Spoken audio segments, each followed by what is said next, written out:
it matters.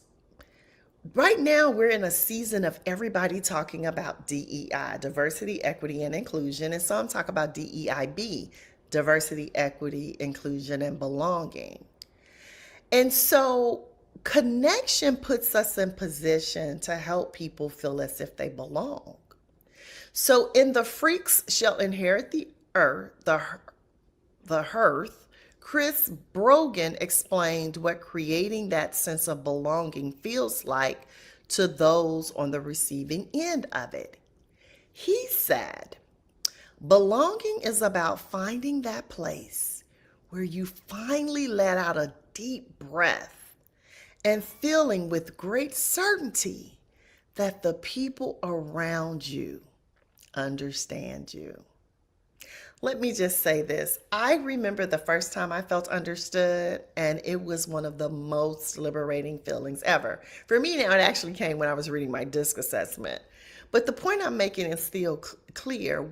When people show up in workspaces or in businesses and they feel like the person gets them, or you're that entrepreneur that's solving their problem, this can be a game changer for you and your business.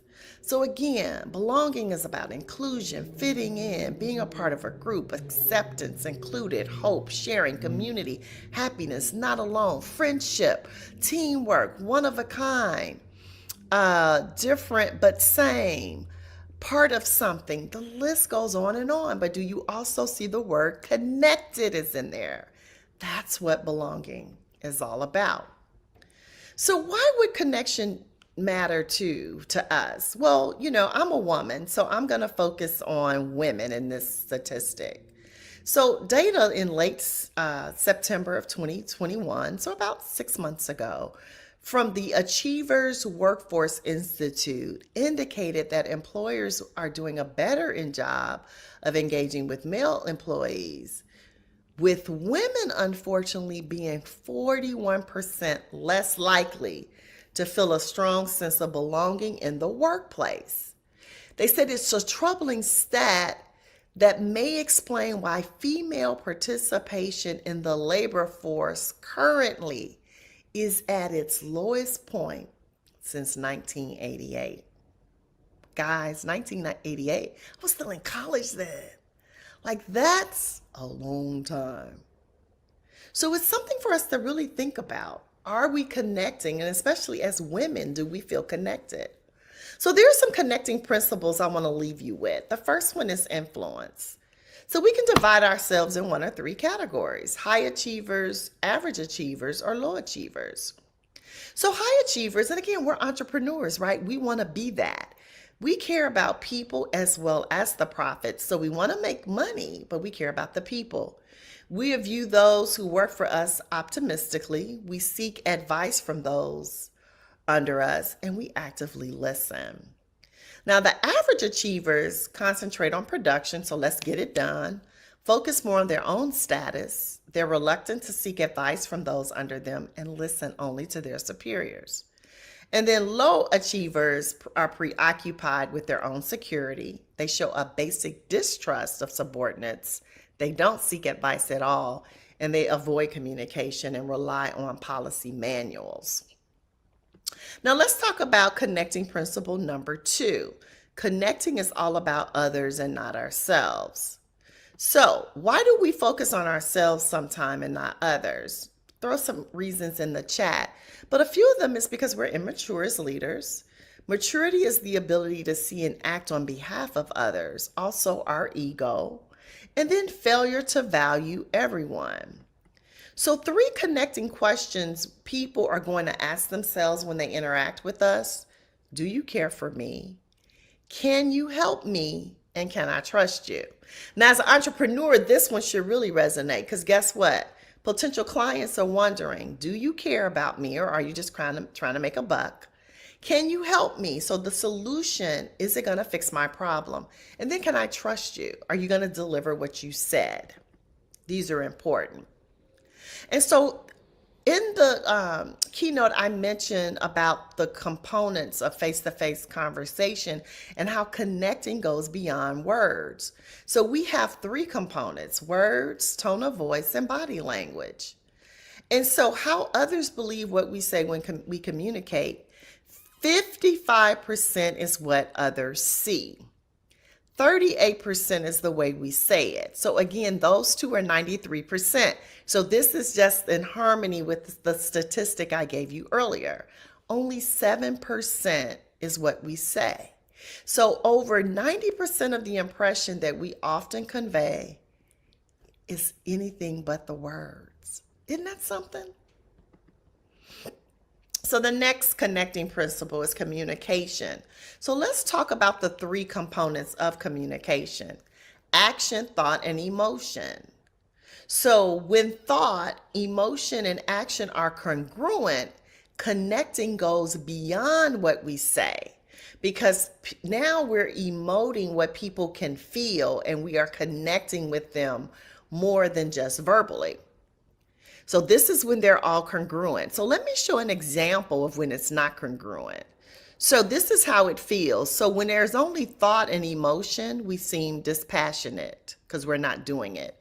If it's thought and action, it's theoretical because we don't feel it or believe it. If it's only thought and emotion, it's unfounded because we don't do it. When it is, I feel it and I don't do it, then we're being hypocritical. When it's, I don't know this, but I do it, we're being presumptuous. And then when I don't feel it, but I do it anyway, we're being mechanical. Have you ever seen somebody giving a presentation that they didn't believe in? It's almost comical, right? Like you can tell they don't believe it. And so this is why all three have to be congruent or in harmony, because this is how we show up when it's not. And so again, when we talk about communication, action is something we do.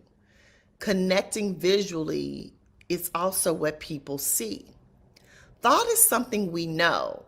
So we're connecting intellectually, and that's what people understand. And then emotion is something we feel. So when we connect emotionally, it's what people feel. So action, we expand our range of expression, we move with a sense of purpose, and then we maintain, open posture. Thought, when we connect with people intellectually, knowledge must be experiential. Experience is not only a good teacher, it is a great persuader. And then emotion. People may hear our words, but like I said previously, they feel our attitude. And so again, we need three of the four of these things require a lot of energy and effort. Now, these are the four unpardonable sins of a communicator: being unprepared, being uncommitted, uninterested, and uncomfortable. So connecting requires initiative. So we have to go first. Again, we don't wait for somebody else. Then we have to be clear. So we have to have clarity. We prepare. Patience means we slow down, take our time, and build the relationship. Selflessness means we give of ourselves. And then stamina, we have to recharge. Because guess what? It's not going to be perfect. And we have to be willing to keep going for it. And so the four components to connect through communication include humor, heart, hope, and help. So we got to be simple. So there are 3 S's. Of course, we've all heard keep it simple. But John also says say it slowly and then have a smile. So talk to people, not above them. Get to the point. Say it over and over and over again. Say it clearly and then say less. So when we try to inspire people, we have to think about the inspiration equation. What people know plus what people see and what they feel together equals inspiration. So what do people need to know? They need to know that you understand them and are focused on them, and that you have high expectations of them. What do they see? Well, they see our conviction and our example. And then what do they feel? They feel our confidence in ourselves and them. And they also see our gratitude in them. So, in summary, I want to leave you with a few things. So, again, connecting is true to the title. John says everyone communicates, but few connect. Connecting and valuing others takes energy and effort. It is intentionality. It's something that I need you to know that everybody can do it, even the introverts like me. We connect and talk to others not because we think we have something of value or important to say, but because we value the other person. Connecting is the basis or the foundation to every single relationship. Last but not least, you will not get better unless you work at it. Now, the website is on the bottom of the slide, getyouracttogether.coach, if you would like to talk about how we can help you, not only with connection, but with attitude and thought. Here's all my contact information. Again, I thank you. I appreciate you for joining me for today's workshop and following up on another step on how to get your act together. Take care. Have a great rest of the conference, and I look forward to working with you in the future. Bye. Learn how to be comfortable being authentically me.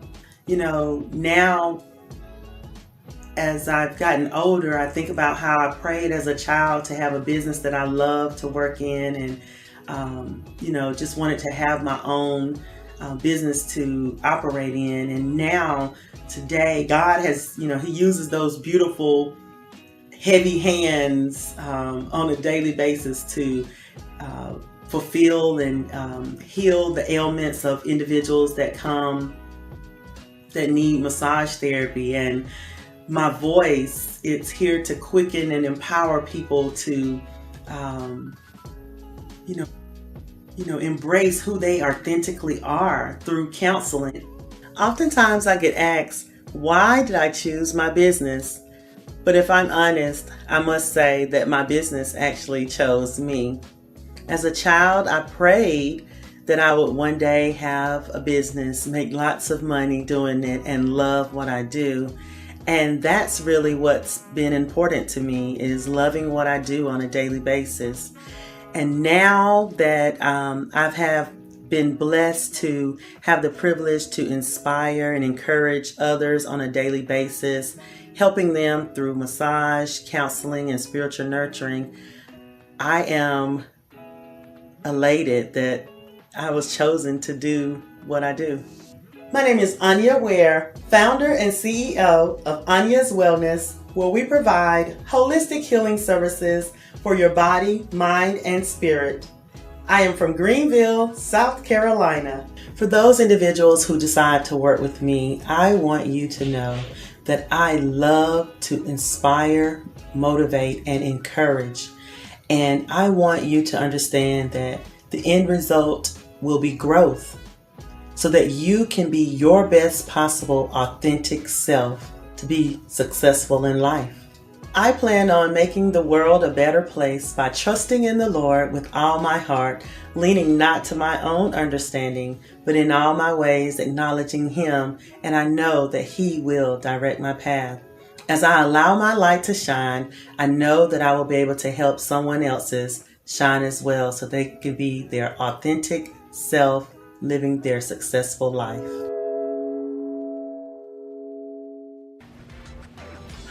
It's time for the percolator.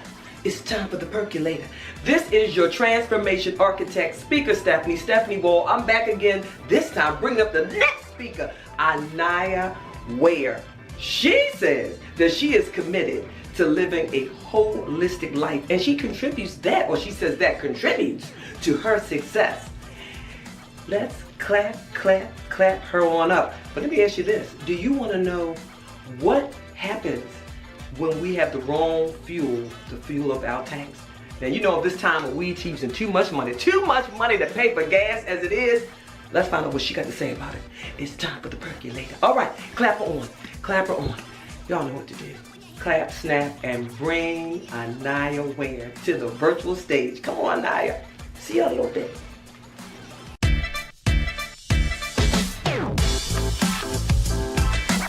Hello and welcome to the Black CEO 2022 Impact and Revenue Conference. My name is Anya Ware. I am the author of Eyes Open, apostle of Aware Ministries, business owner of Anya's Wellness, where I serve as the holistic healing specialist, a mother, theatrical producer of We're in a War, Whose Side Are You On? Singer and songwriter, visionary, and a wife. I know some of you may be saying, wow, that is a lot. And it is. But I do not feel the weight of it all because I love what I do. And every moment of it, too. But I can only say that because I made up in my mind that I will live a holistic life full of integrity and honoring my spiritual journey, it is because of this balance that I am able to live a successful, holistic life. Have you ever been at the gas pump and put the wrong type of fuel into your tank? You know, some of us entrepreneurs, often we put the wrong type of fuel towards our desired success and wonder why it does not work out. Well, let me tell you what happens when the wrong gas is put into your tank and your performance becomes poor. When the wrong type of fuel is put into your tank, your performance becomes poor, there's damage that occurs, and most of all, you will be drained.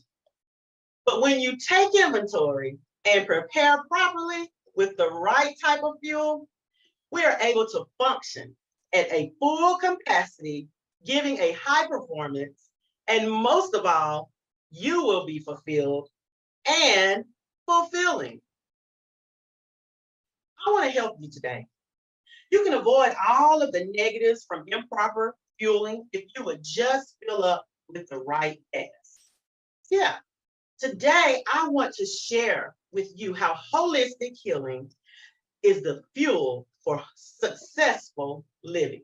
Yes, let me say that to you again. Holistic healing, the fuel for successful living. You know, as I spoke about fuel, I'm reminded of a story. Indulge me with your listening ears for a moment. I want to tell you a story. It was a beautiful, early Saturday morning. My sons and I were taking a trip up to Forest City, North Carolina. You see, my boys had been on a basketball tournament traveling team. And if any of you all do the travel ball, you already know what it's like to be traveling from city to city.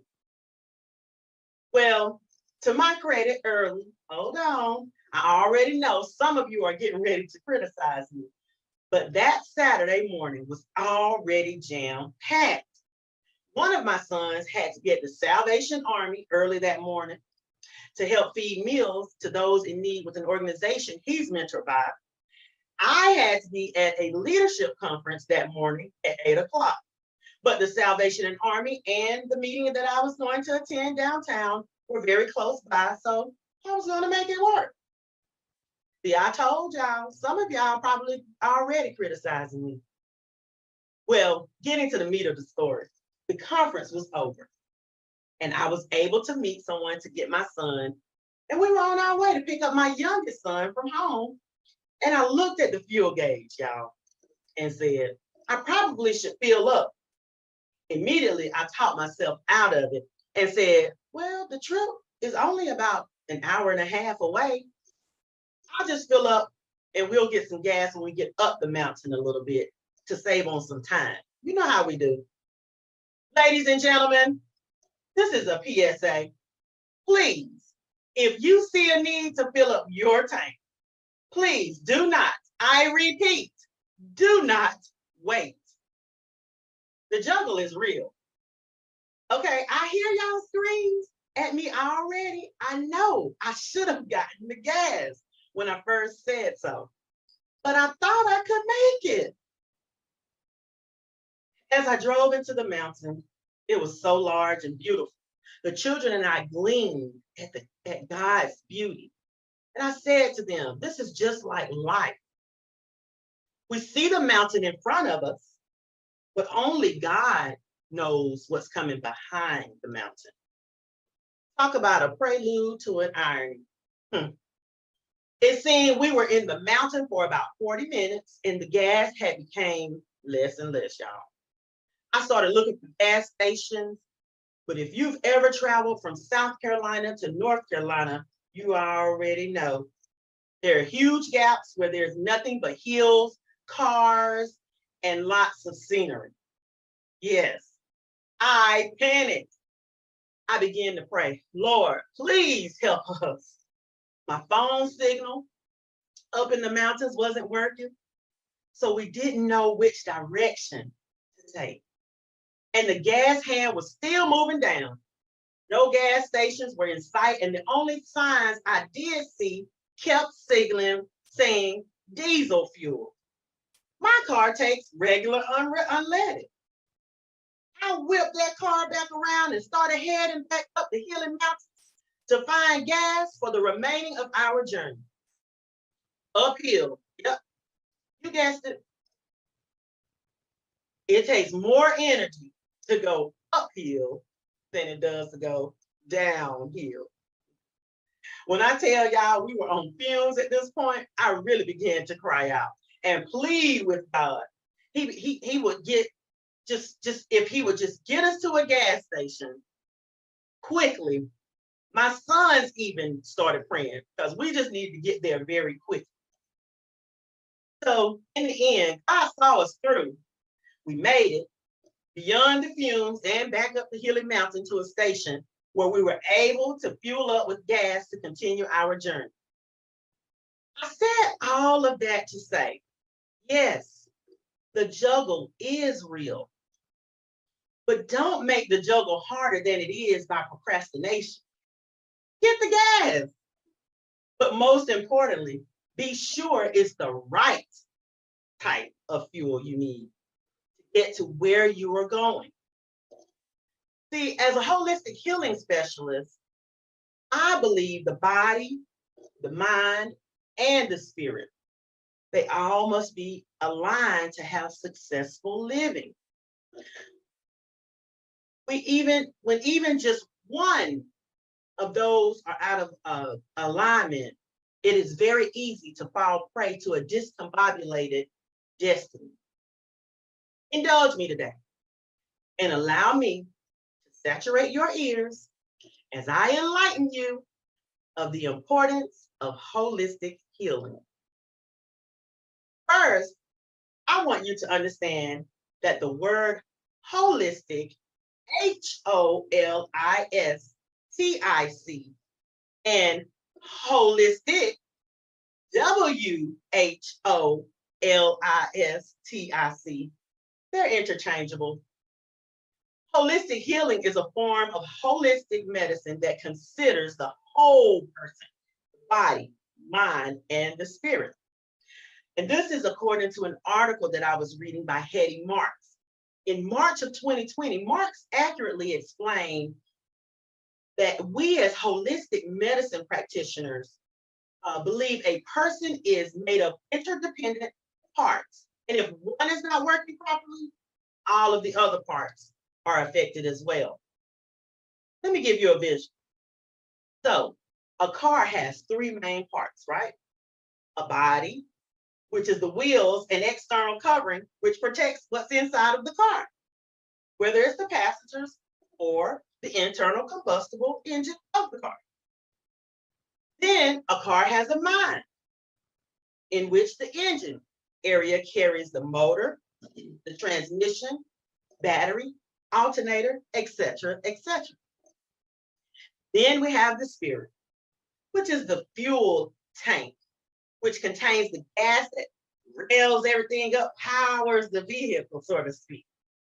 Now, In order for a car to properly work to its highest potential, it must be in successful alignment with the guidelines that are established that says a car is safe to drive and in proper working order, right? Alignment. Car and Driver explained that in order for a car to go and heat an engine, which converts energy from the heat of burning gasoline, which then causes torque to occur, which is then applied to the wheels to make the car move. What I'm saying here is that in order for the body, mind, and spirit of a vehicle to thrive to its greatest potential and functioning, it has to operate as a whole. All of the parts must work together. And this same scenario applies to us in our own lives. In order for each of us to successfully live a whole life, there must be a transformation of healing within the body, mind, and spirit, which will occur and enable you to thrive and live your best life. What are you talking about, Anya? What does a car have to do with me being successful? Maybe you're saying, I don't even own a car, or I don't even drive. What does fuel have to do with me, and how does it heal and cause me to live a successful whole life? What does those parts have to do with my parts? Make this make sense? Well, I'm glad you asked. I believe in order to successfully live a thriving life, you must be whole. Your body, mind, and spirit must be in synchrony to cause the fuel in you to create movement. Have you ever heard someone say, I'm just not feeling myself, or ever been in a wreck or something and the doctor says you need to seek out a massage therapist or a chiropractor due to the trauma of the accident? You're out of alignment. Or maybe have you been to the doctor and he or she informed you that you need to lose some weight because if you don't, you're headed for a heart attack? Maybe they said you need to eat healthier because your A1C is high and it needs to be lowered to prevent diabetes. That's a lot of trauma. And the only way to be whole is to receive holistic healing that will transform your body, mind, and spirit. So let's take a look at the body first. It's the outer part of us that we often try to dress up, cover up, tuck up, pin up, mask up, gastro bypass up, so that the true us can't see or be seen from the outside view. But it's not until we have a true encounter with the right fuel in our life that we are able to appreciate the body when we were given to occupy for this time. Now, don't get me wrong. I'm not saying that you're looking good on the outside or the desire thereof is a bad thing. I'm just saying that once you are able to understand the root of why you are not content with what you see, is deeper than the surface we see. So holistically, how can you heal your own body? We do this innately. We have all the tools to fuel healing within our body. In fact, did you know that the body is so fascinating? It was designed to heal itself upon injury. That is why it's important as CEOs that we eat healthy, drink plenty of water, be sure we receive our essential vitamins daily, exercise, and definitely be sure to get self-care, i.e. massage, chiropractor, acupuncture, all of the therapies we can indulge in. You know, about 20 years ago when I started my practice, I would have listened if someone said, I can't afford a massage, but not today. I've learned people make time to do what they want to do and set aside funds to accomplish what they want. So you have to ask yourself, do I want to live a true successful life? How much am I or my life really worth? It's there where the healing can begin. So are you ready? Are you ready yet to get the fuel you need? Now that you have the fuel to heal your body, let's look at the mind. One of my favorite scriptures from the Bible says, thou wilt keep him in perfect peace whose mind is stayed on thee, because he trusteth in thee, which has come from Isaiah 26:3. As you can tell by now, my fuel is faith. Oftentimes, we allow the cares of this life to overwhelm us and take us over. When this happens, it can cause us to literally feel crazy. Mhm. In business, have you ever missed a deal and felt inadequate? Have you ever experienced those moments when you had to talk yourself or talk to yourself out of doubt, drowning yourself with negative self-talk? I know I have. Those voices of negative talk are just as bad as putting diesel fuel into an automatic car that requires unleaded gas. We must fuel our minds with things that are lovely and of good report. Finally, brethren, whatsoever things are true, whatsoever things are honest, whatsoever things are just, whatsoever things are pure, whatsoever things are lovely, whatsoever things are of good report. If there be any virtue, if there be any praise, think on these things, Philippians 4:8. I'm reminded that throughout my CEO experience, I've had to speak to myself, to encourage myself. If you are an entrepreneur, you know what it means to feel like you are by yourself. What it means to sometimes be the only Black CEO in a room filled with other persuasions, networking, and getting an inkling no one is taking you seriously when they really should. As CEO, you understand that the feeling of disappointment when the bank turns you down for the capital needed to sustain your business. You understand the challenges of hiring, but good help to maintain your company is definitely something as a CEO that you can attest to. But I want to encourage you today to know that when we allow ourselves to go through the transformation through holistic healing, we set ourselves up for success. The final and most important part of our success as a CEO, I believe, is the spiritual understanding that there are many things that are out of our control, but knowing the one who is full and completely in control is the fuel we need to thrive in life. You see, for me as a follower of Christ, I believe that without him, I would be nothing. Without him, I would fail. And there would be no business for me. If you would just lend your ear once more before I go, as I share with you my reason why I became a CEO. I remember as a little 7-year-old girl praying to God that I wanted to have my own business one day and make lots of money doing it. As I grew older, I remember adding, I want to love what I do and be in full-time ministry while doing it. I was 23 years old when I heard God speak to me audibly for the first time and said, go back to school. I had just graduated in May with my Bachelor's of Science degree from the University of South Carolina. I told myself I was not going back to school. I wasn't going to grad school for physical therapy because I was tired and wanted to move back home to work a minimum wage job, that is. Well, that is just what I did. As I was working as a medical records clerk, I heard God speak and say, go back to school.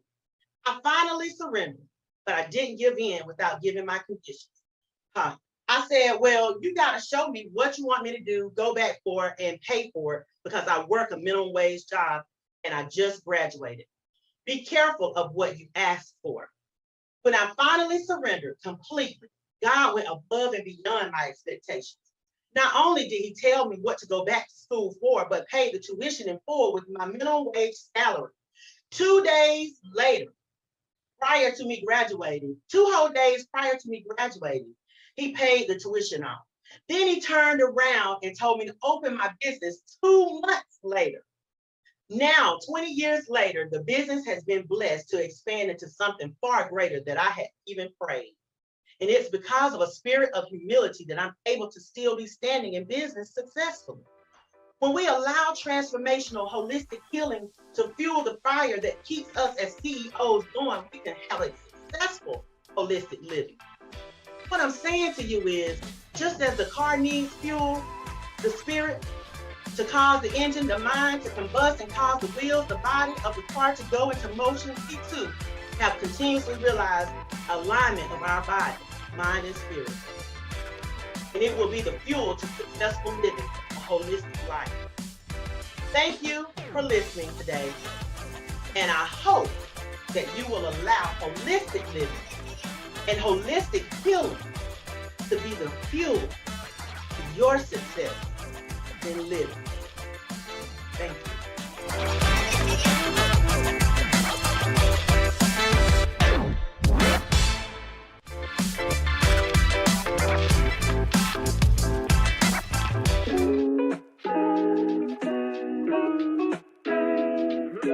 One of the biggest challenges I've ever had to face is when I jumped off a cliff and sprouted wings.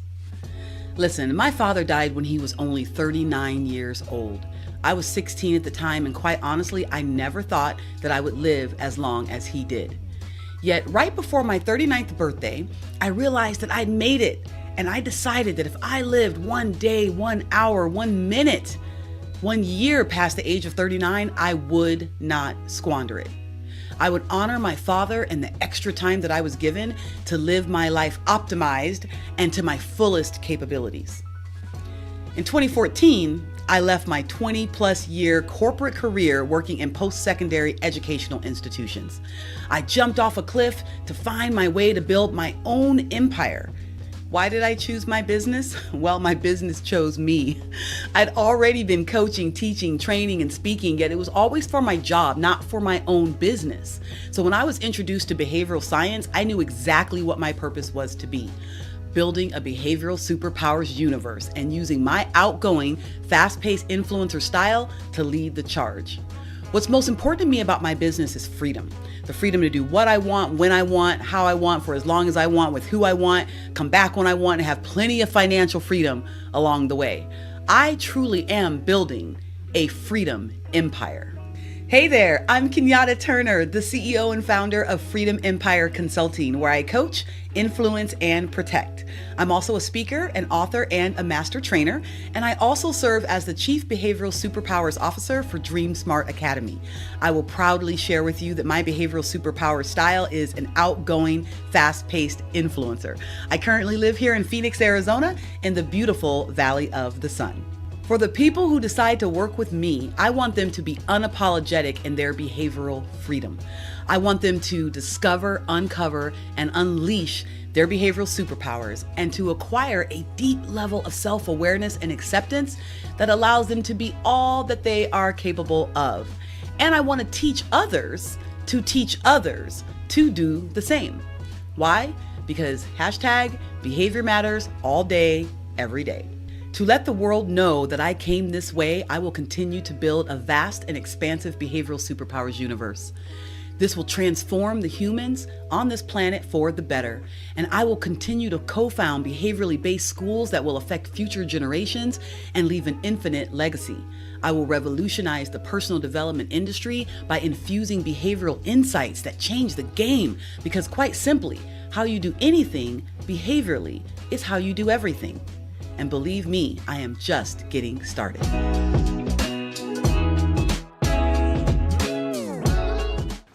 All right, here we go, you all. Kenyatta Turner is going to talk to us about how to truly accomplish having an organization that's really diverse. Right now, diversity for all of us, everybody has a diversity, equity, and inclusion officer. Is it really working? Are you that person? If that is you, please tap in, dial in, because she's going to talk to you, to all of us, about how you can truly accomplish the task that you seek to do. All right, y'all, hit the emojis, Let's give it up for Kenyatta Turner.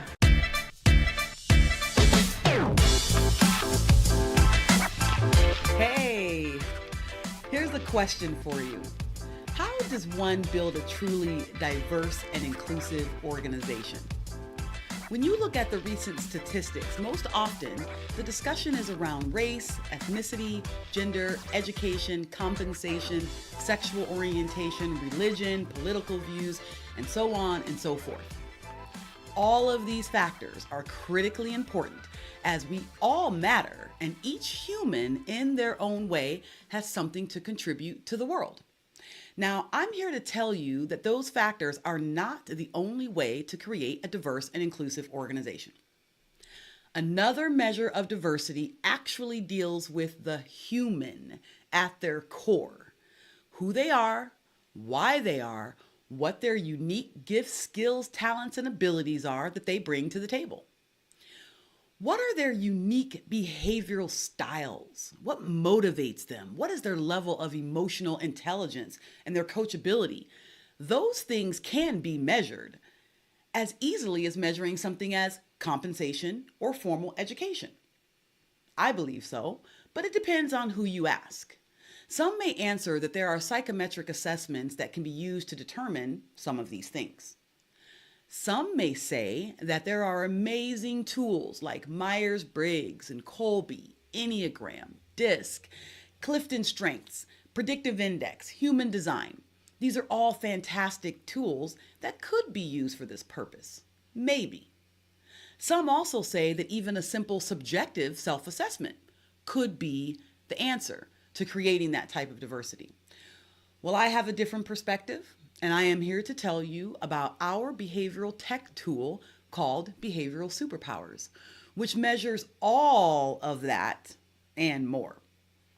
But listen, some may want to compare our tool to a lot of the other popular assessments in the world, and I say go right ahead, and you will quickly find out that this ain't that. You heard me, this ain't that. So let me tell you a quick story. I literally grew up working in corporate post-secondary educational setting. I started at 18 years old working at DeVry University in the admissions office here in Phoenix, Arizona. I literally fell in love with working at a college, and I woke up 13 years later and I was still there. It went by in a blink of an eye. Now, while it was extremely difficult at that very young age, being a Black woman trying to build my career in that industry, I quickly learned that it had a lot less to do with my ethnicity and my gender and what I look like, and a lot more to do with how I showed up every single day. Now, I was then and still am an outgoing, fast-paced influencer. That is my behavioral style. Even at a young age, and without knowing it, I use my behavioral superpowers to get me a seat at all the tables that I chose to sit at. And I ultimately created an extremely successful 25 plus year career by design.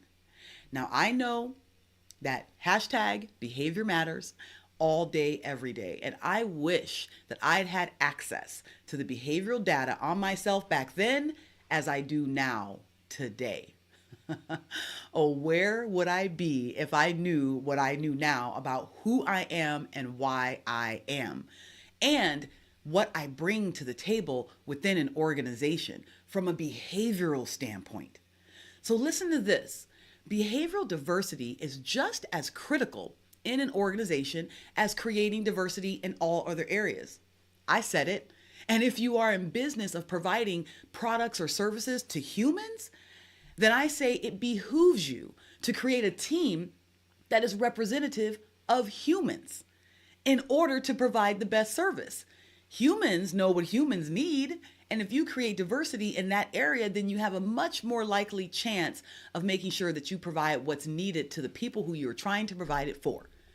Basically, the more diversity that you have in all areas, the higher probability of true and inclusive success, as none of us is as smart as all of us. And the differences and the humanity in us should be identified, recognized, celebrated, and encouraged. So listen to this. I have the answer for you. And quite simply, it starts with learning to become what I call behaviorally and unapologetically you. As Veronica Tagleva said, to know yourself, you must first sacrifice the illusion that you already do. Think about that. But first, let's consider the profound concept of self-awareness. Around the world and for centuries, thought leaders, influencers, philosophers, psychologists, motivational speakers, coaches, etc., at some point usually discuss the importance of self-awareness.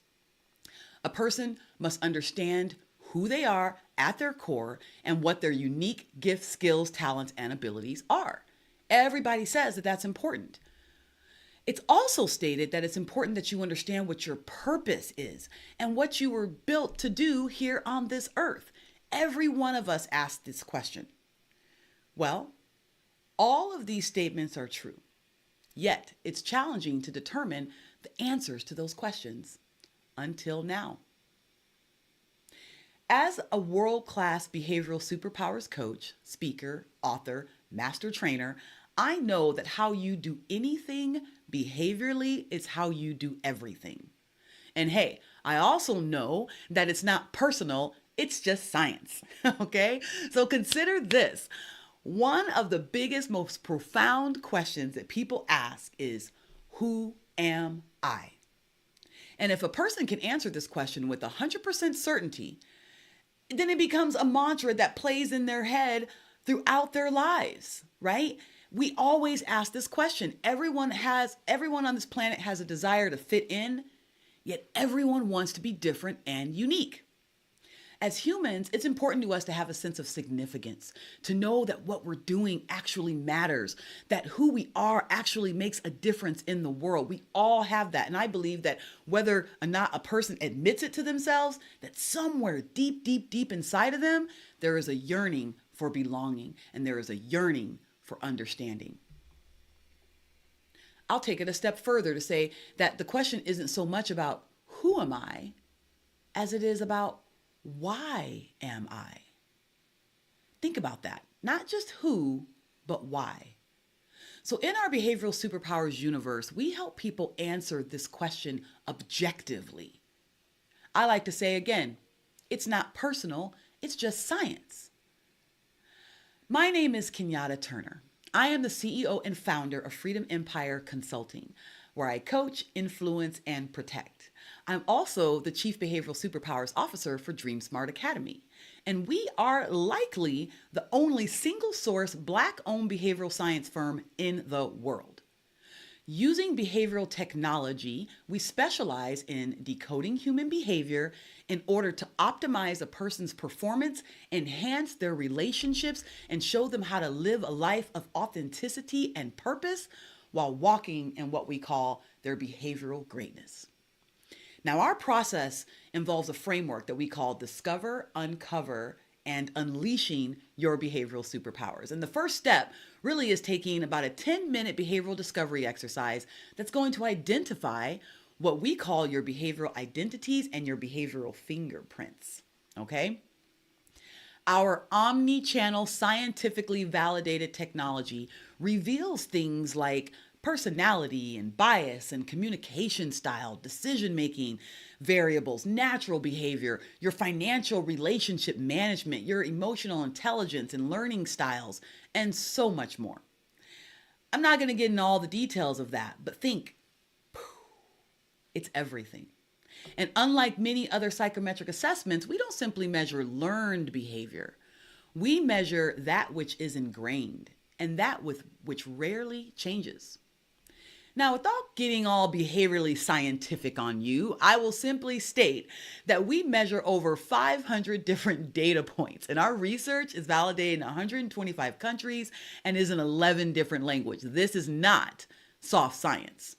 This ain't that. Okay. Now we compile the data into 10 behavioral identities, along with 8 behavioral factors and 16 subfactors that reveal with a 91% predictability that these traits will remain stable over the long term. That is why a person only needs to take our exercise one time in their life, which is pretty fascinating. Like I said, this ain't that. Now, I want you to consider a workplace that adds behavioral diversity to the list of cultural traits within that organization. Imagine an organization that builds a team and cultural diversity around behavioral superpowers that already exist on the team and include this framework in all of their processes, including hiring, team development, coaching, training, project management, reward systems, role assignment, etc., etc. What would it be like if all of the conversations that occurred were through a behavioral lens that melted the barriers to communication and created an environment where everyone felt like they were included and that they belonged and were actually celebrated for their differences? Imagine. This won't happen if people do not first know and accept themselves, and you must become behaviorally and unapologetically you and learn to have true self-love before you can truly love everyone else and treat them as such. It's about humanity. This is the starting point for discussions around diversity, equity, and inclusion and belonging. Give the human a chance. Give them the gift of behavioral self-awareness so that they can give the gift of acceptance and understanding to others.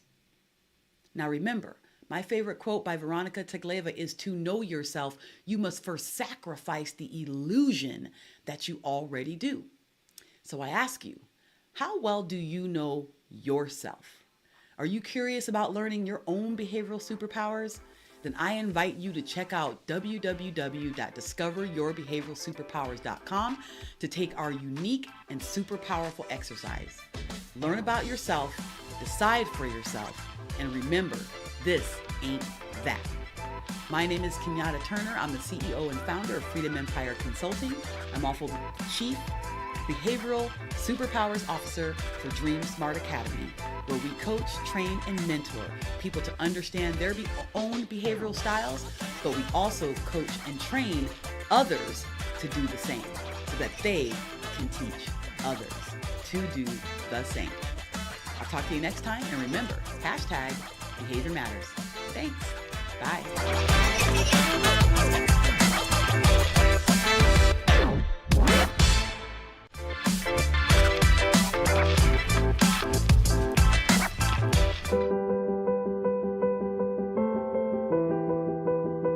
My biggest challenge came at the end of 2019 when I discovered that I had been gang stalked.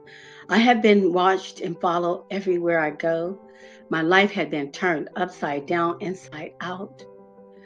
And instead of becoming fearful, it made me become fearless. I became more resilient. I became unstoppable, immovable, unshakable.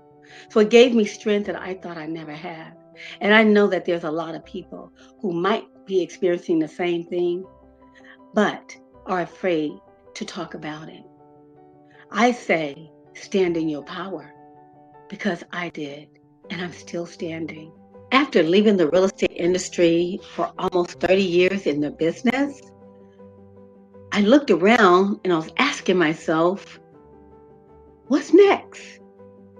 To only realize that what I was looking for was right before me all along. I always loved inspiring, mentoring, encouraging others into becoming a better version of themselves, naturally. So I didn't choose to do what I do. I was called, and I answered. Reach one, teach one. As I helped others in becoming a better version of themselves, it was always fulfilling to me too. So when you win, we all win. Hello, my name is Yolanda Carter. My brand is Elevate to Empowerment Academy. I'm from Los Angeles, California. When you work with me, I want you to walk away feeling encouraged, inspired, and motivated, because you've learned that everything that you need is right within you, and I will help you find it. My goal in helping this world to become a better place is reaching one and teaching one at a time, teaching you how to self-love, because you can't love another until you have first learned to love yourself.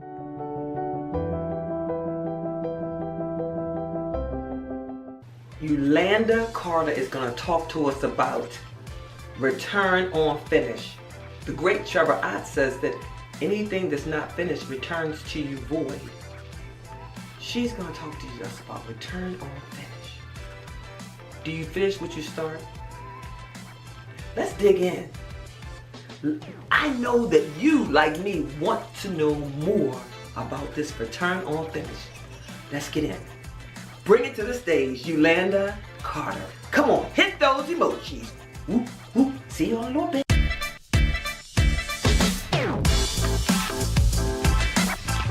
Hello. I am excited to be here today. I just want you to know that nothing has more power prevent you from being your greatest success, but you. Harness the power from within by tuning out the noise and harness the power from within. Life is too short, and the only thing that we have control over is the power of now. It does not matter what you've been through, and it doesn't matter what you're going through. But what does matter is what you do now. Let me just share a little backstory about myself. I come from the real estate industry. I was living a very lavish lifestyle. I thought I had it all. I had fancy cars. I flew and traveled to the most exotic places. I owned several real estate holdings, Los Angeles, Vegas, and here in Los Angeles, Baldwin Hills, they call it Black Beverly Hills. I was making over 6 figures, and then one day, the real estate market crashed, and my life came tumbling down. What was about to happen in my life, I was not prepared for. Let me tell you, I went from having 3 cars to walking. I went from having several properties to sleeping on the couch of relatives. I went from having almost 7 figures to barely $500 a month. My life had took a nosedive and it spun out of control. You know, and the reason being, and the reason why I'm sharing this story with you is because the choices that you make in your life will determine the outcome of your future. What you do now will determine what happens tomorrow. Procrastination was my #1 killer that took me down like the Titanic.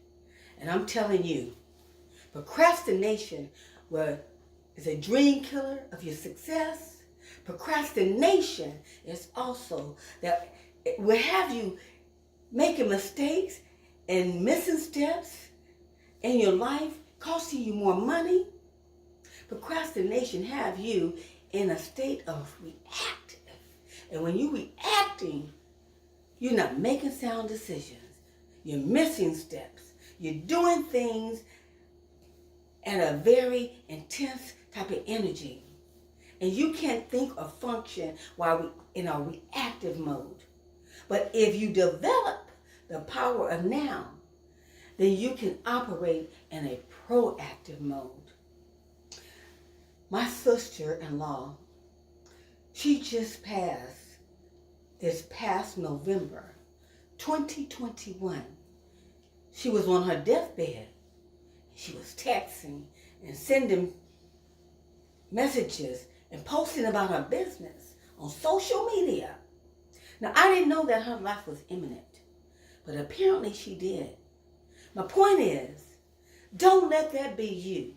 Laying on your deathbed, trying to get in today that you should have gotten done a long time ago. So don't put off tomorrow what you can get done today, because our life is a series of events and decisions and choices that we make on a daily basis. And the only thing that we have control over is the power of now. See, when I lost my stuff, I saw myself dwelling on the past about what I used to have. And then I was projecting in the future, saying when I get my money, what I was going to do. So what that did, that had me stuck. Stuck in the past, can't even move into the future, is because I put my life in the future. So while you have a chance and you have the power of now, what are you going to do with it? If there's things that's happening in your life that you don't like, it's because of the the decisions that you made in the past. You have to ask yourself, if not now, then when? So whatever it is that you have in your heart, mind, body, and soul, I suggest you do it now. And in order to become something that you have never been, you have to do something that you never done. And you have to let go of things that you have done in the past, even if it means that you have to let go of who you used to be to become who you're meant to be. My point is that don't take your jewels to the grave. They won't do you any good. Don't be on your deathbed trying to be relevant, because it's too late. We got a lot of millionaires that done took their jewels to the grave. Don't let that be you. The choices that you make today will determine your tomorrow. So I'm encouraging you to step into the power of now, because what you do today means everything. I had to do a little shifting in my mindset to pull myself out of the bootstrap, out of the mess that I made. And I realized that the decisions that I made then had brought me to that mess. And I knew that for me to go forward in my life, I could not take that stinking thinking or whatever mindset that I was in to move forward. I had to change my mindset, shift my mindset. I had to let go of toxic people. I had to change the way I spoke. I had to change the way I thought. Let me tell you, energy goes where energy flows. So what you think about, you bring about. So I'm asking you to sit back and think about what it is that you want. And don't let nothing stop you. You don't have to be right or perfect to get started. You don't need a New Year's to get started. All you need is a new day. So again, if not now, then when? Don't let what was given to you, your gift, pass you by overthinking it, by procrastinating, and by outdated beliefs. Step into your power and own it, and let nothing stop or block you. Don't overthink it. Again, you don't have to be perfect to start. You just have to start, and then you'll get perfect.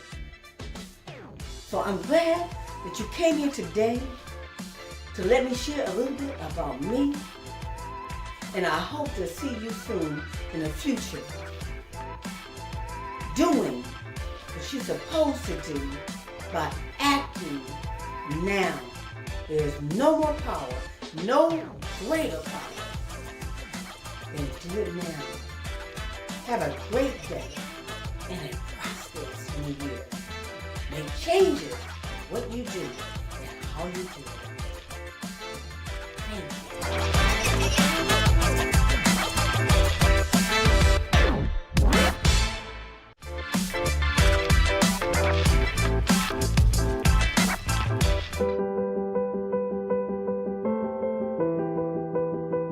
My biggest obstacle in my life has been family. And I would like to switch that word out and say relatives, because family is who you make it. And I'm a firm believer in that.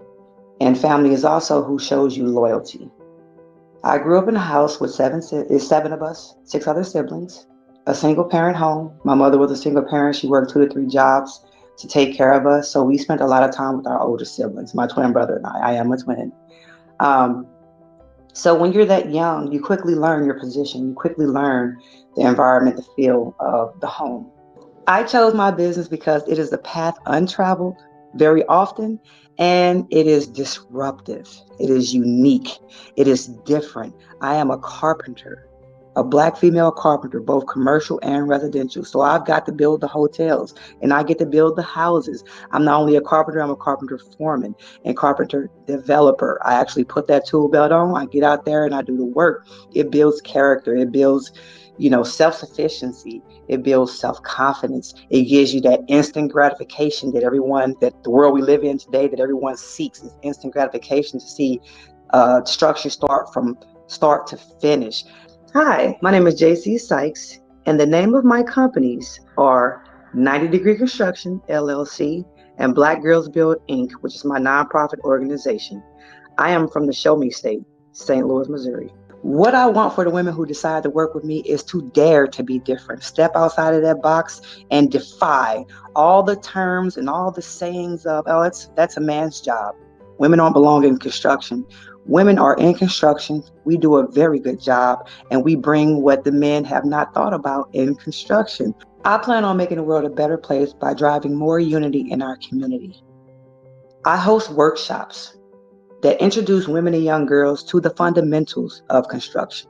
That's reading a tape measure, using an impact, using the saw. All of these things are beneficial to us women. Not all of us can afford to hire the contractor. Remember, I am the contractor, so I know how much we cost. But if you can't afford to hire one, let me show you how to DIY. Do it yourself. You can do this. Not everyone has the brother, father, man next to them. We can do it, and I am here to teach you how.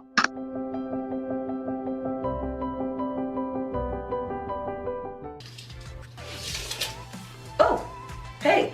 So we get ready to hear from JC Sykes, and she's talking about Black girls who rock, who disrupt and bust the construction and carpentry industry. Wide open, y'all. I can't wait to hear about this. Yeah, why I can't be fly, why I can't have earrings and necklaces on. But let me tell you, I want to know what and how they are busting that thing open. So let's get into it. Come on, JC, coming to the stage. Bring it up there, drop it. Go get your tape measure out and bring her to the stage. Oh, I can't wait to hear this. I can't wait to hear it.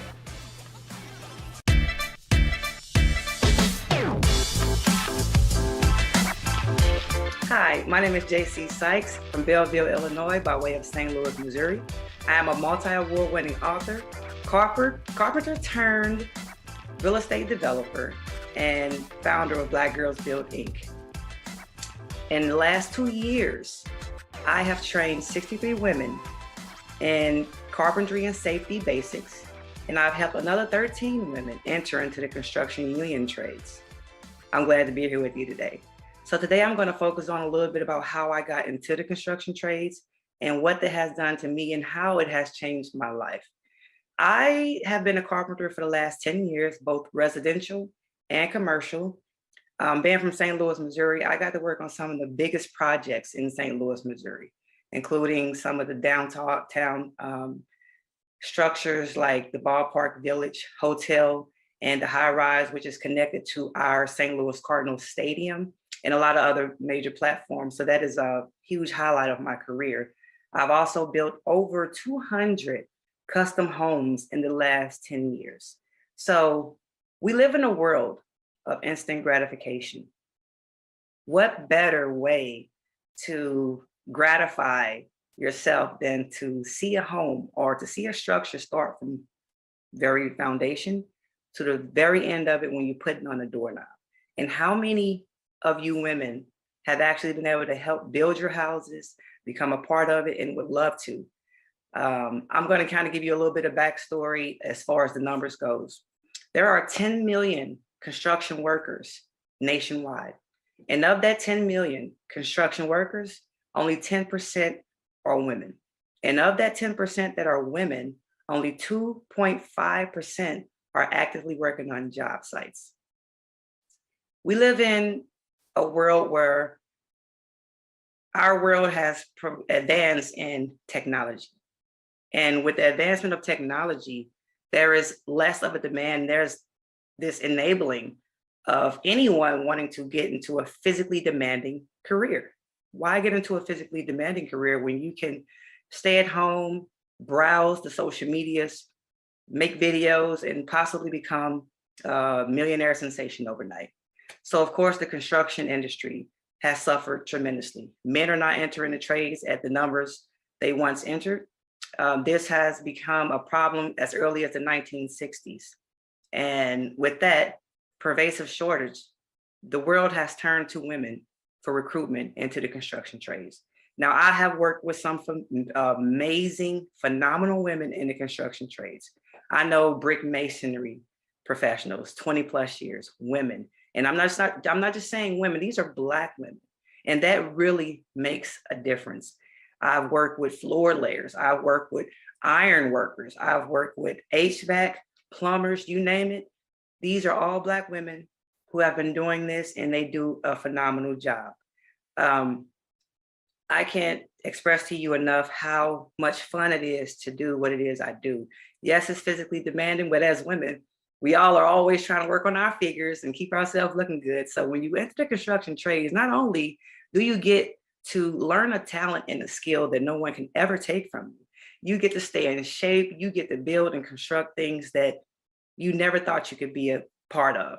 If you would have told me 20 years ago that I would be a carpenter, you would have fooled me, because in my life, I wanted to be a doctor. I've always had a passion to write, and becoming an author, and I have a book coming out about my experience in the construction trades.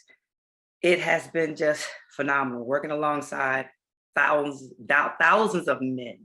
And when you work around thousands of men and you're that one Black girl, you have to have tough skin. You have to do it 10 times as well. And a woman in construction, let alone a Black woman in construction, is disruptive alone in itself. So my goal is to try to help continue to grow those numbers. Those 63 women that I've trained in safety and carpentry basics, they have taken other workshops of mine. They have taken my floor laying workshops. They have taken backsplash workshops. They have taken workshops to not only understand what it is that we do in construction, but also the game of contractors. I've been hit so often being a Black woman in construction, a leader in my community, and I'm a very rare commodity of a carpenter in my community. I have so many women come to me in different scenarios and situations, and they say, hey, JC, I paid a contractor to remodel my house and he ran off with my money, or they charged me $20,000 and I didn't get any work done. So there's a lot of abuse in what we do, and trying to give our women the game and trying to help our women understand that you can do this yourself. My workshops are DIY workshops. Do it yourself. I can show you how to pick that impact up. I can show you how to patch that hole in a wall at your house. I too come from that struggle of being a single mother and being on Section 8 and having those inspections yearly and trying to cover up things that were not right. And I wish I had the skills that I have now then. So I'm a mother of 4, and my kids are all grown or teenagers now. And they too work alongside of me, and I have taught them everything that it is I know. So college is not for everyone. If they decide not to go to college for that degree, they have skills and talents that they can use in their own lives. These can be investment properties, they can be their own personal homes, but they know how to use and do these things safely. Safety is number one for me. It is very easy to get hurt on these job sites. And again, as women, we bring something a lot different to the construction industry. We bring cute because we can do it pretty, and we bring a different skill set because we see things differently than men. It's not us against our men, because we have to work together as a team to do this. No, I cannot build a house by myself. I work along with these men and we do a great job. I just see things a lot differently and we do things a lot differently. So the women that I train in my workshops are always anxiously awaiting the next one. And they come back and they show me the things that they've done on their own. They'll ask me, hey, JC, I did this. How would you recommend? What tool would you recommend? So I do offer a mentorship program after you've taken my carpentry basics workshop. And I would love to turn what it is I'm doing into an apprenticeship school, because the conversation has come up time and time again. And it's something that I'm really looking forward to having happen, because if you go into the construction union has a tone that has not changed in over 100 years. And what that means is, when the unions were created, they were created to not save jobs for us, because we were the ones who had the skills initially anyway. They were created to have jobs for anyone outside of us. So again, when you enter the trades union, when my personal experience with the union, I did not learn much. There was a lot of conscious bias in the union, and it wasn't something that I was willing to deal with. So I left. And when I left the construction union, I started my own business, 90 Degree Construction. My husband and I, we have thrived since 2012 as carpenter contractors. As of this year, we have transitioned from being just a contractor to the developer. And there is no better way to become a real estate developer than coming from the construction trades, because not only do you understand how to build a house and what things are supposed to look like and how they're supposed to flow, you actually can put that tool belt on when needed and get in there. If you don't have the manpower, like we're talking about now, manpower is short. It is our biggest obstacle right now, is manpower. They're not teaching it. They're not pushing it in schools. Trying to raise awareness has been ongoing process, and I won't give up. I am looking to get more of my sisters involved, because we can do this. I have women come to me in domestic violence situations. Hey, my door got kicked in. My windows are busted out. And I understand as a contractor how much contractors cost. Not all of us can afford to pay a contractor. So let me teach you how to do it yourself. This is something no one can take from you. This is something that you can do and be proud of. When you come to my workshops, we build something that you can take with you. We build an entryway bench to start in the safety basics carpentry workshop. That's what we build. You build it from the ground up. I'm right there the whole entire time to assist. And most of my participants come back to volunteer. So out of the 63 women I've trained, we've had at least 200 women within the community, 200 women come out and volunteer their time just to see if there's something they like. And then they sign up for workshops. So we have workshops coming up. Again, the children's workshops, the kids love it. They are so pure. And, and when you teach a kid the way to go when they're young, it sticks with them. What did we all love to do when we were kids? We love to go outside and play. So going outside and play is just like what we do in construction. You get to play. You get to get dirty. And you get to build stuff, and you get to play, and you get to use your hands and your creativity and your imagination. That's what we do in construction, and we have a great time doing it, okay? So that is what I'm bringing to the world. It's not just a job. This is self-confidence building, character building, building self-sufficiency, building self-care together. Is building unity in our community, because these women come to my workshops, they start helping each other, they build relationships, they keep in contact. They definitely keep in contact with me. They come shadow me on job sites, and some of them have even left their permanent jobs to enter into a field of construction trades. So again, I am JC Sykes, founder of Black Girls Build Inc. And I challenge you, all of the women in our community, to look into the construction trades. Pick up a hammer, do something you've never done, and have fun with it. Build yourself up. You can check me out at www.bgb2, that's the number 2.org.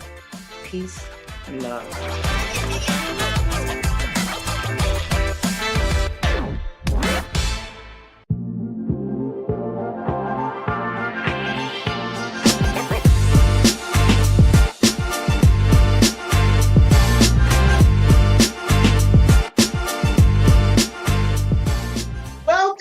Welcome to the Black CEO Conference, Impact and Revenue. Thank you so much for choosing my workshop today to come and learn a little bit more about how holistic healing is the fuel for successful living. You know, I'm not feeling my best today, but I have made sure that I put the fuel in my body that is needed to make sure that I bring you the best workshop ever. And so today, I want to tell you in advance, I apologize if I sound a little thick in my voice, but I want you to know that the information that I am going to give to you is still going to be the top notch information that is needed for you to have a successful life. All right, so you're probably saying, who is this person? Well, my name is Anya Ware, and I am the founder and owner of Anya's Wellness right here in Greenville, South Carolina. So to you all who are close by, feel free to stop in and give us a chat or come and get some services. But I just want to start off with telling you who I am. So, first of all, I am an author. Yes, I am a new author as of 2020, and I wrote my very first book, Eyes Open, which is now available on Amazon. I am an apostle of the gospel of Jesus Christ, as well as I am a business owner, as I stated, of Anya's Wellness, a division of the Soothing and Comforting Touch Incorporated. I serve as the holistic healing specialist here at Anya's Wellness. I'm a mother, theatrical producer. I'm a singer, a songwriter, a visionary, and yes, even a wife. So you're probably saying, well, who is she and why does she feel that she can tell us how to live a successful life? Well, I'm not giving you something that I don't know firsthand. I'm coming to you to let you know that in order for you to live a successful life, there has to be a certain alignment of your body, your mind, and your spirit. And so, as a holistic healing specialist, I believe that I'm an expert in this particular area. I've been in business now for almost 20 years, coming up in March. And so, therefore, I feel like I have a little bit of something to share with you. So, without further ado, let me just introduce what we're going to be talking about today. So, today's topic is holistic healing, the fuel to successful holistic living. You know, I want to ask you a question. Have you ever been at the gas pump and put the wrong fuel into your tank? You know, this lady on here, she looks as if, she's struggling trying to put the gas in, or maybe she's trying to make sure that she has enough gas just to get that last little bit to tip it off, maybe. Well, have you ever felt where, maybe you didn't have the right amount or type of fuel, going into your gas tank? And I'm talking about this one right here, this tank right here. So I want to talk to you today about making sure that you put the right fuel in your tank to make sure that you have a successful life. So what happens? Well, most of the time, you already know when you put the wrong type of fuel in your car, you get poor performance. Maybe you've even damaged your car overall. And then sometimes, if you put the wrong fuel, or when you put the wrong fuel into your car, you'll be drained. If you put the right type of fuel into your body and your car, and we're using a car today because I want to bring it home on how the whole totality of things work together. But if you put the right type of fuel into your body and your car, most of the time you have a fully operational vehicle, high performing. And then most of all, you will be fulfilled. Isn't that amazing? So, has anybody ever felt like you were out of gas? Even on today, as I stand before you to bring forth this workshop, I'm feeling a little drained, but I'm pushing past because I know that the things that I have already put into my body are going to help me overcome and still be able to present the best topic for you today. So, I want to ask you another question. Have you ever run out of gas? Hmm. Well, I'm just going to tell you a little bit about my story of running out of gas. You know, one day my children and I, we were supposed to be going up to a travel basketball team event. And that particular morning was already jam packed. I mean, I was doing a conference that morning at like 8 o'clock. My son had to be at, I think it was the Salvation Army to help with serving some meals to the homeless. And he had to be there a little bit earlier, and it wasn't that far apart. So I thought, we can make this happen, right? And on top of that, I knew after we got finished with all of that, that soon we would be having to go up to the mountains to for a travel basketball tournament. And so after we finished all of those particular events that we had for the morning, we were headed to pick up my youngest son. And I said, looks like we need some gas. But you know what? I wasn't as closest to the E as this picture right here. I really thought that maybe, just maybe, I got a half tank in here, we can make it, right? Well, we started up the mountains. And if anybody is from, if you're from the area, the Southeast, you know that when you're going north, most of the time, especially if you're going towards the mountains, a lot of times there's a lot of curves, twists and turns, and not a lot of stop areas or gas stations or anything other than scenery, basically. So we were on our way, and I started to see the gas can come down. You can imagine the panic that I was having, right? So I was trying to stay calm, didn't tell my children. I was like, I think we're going to make it. But I was like, but we need to start looking for gas stations. Well, if you've also been to the mountains, you know that a lot of times the signals get lost up there. We didn't know where we were going. So I had the GPS on, trying to make sure that we got to the tournament on time and safely, only to come to a situation where the signals were lost. So I had no clue where we were, no clue where we were going, and no gas stations whatsoever in sight. Whew, you can imagine the panic that I was feeling. I began to pray, y'all. I mean, seriously, I was like, God, I need for you to definitely intervene right now. I know I should have got the gas, but please, God, please give us a gas station so that we can get some gas and keep going towards the tournament. Well, every little spot that we kept passing, it kept saying diesel fuel. Well, I know that my car takes unleaded fuel, so why was I going to stop at the diesel fuel place? Only to find out later on, and I'm going to make the story short and simple, only to find out, well, they probably did have regular gas, but they were wanting people to know that they had diesel fuel available as well.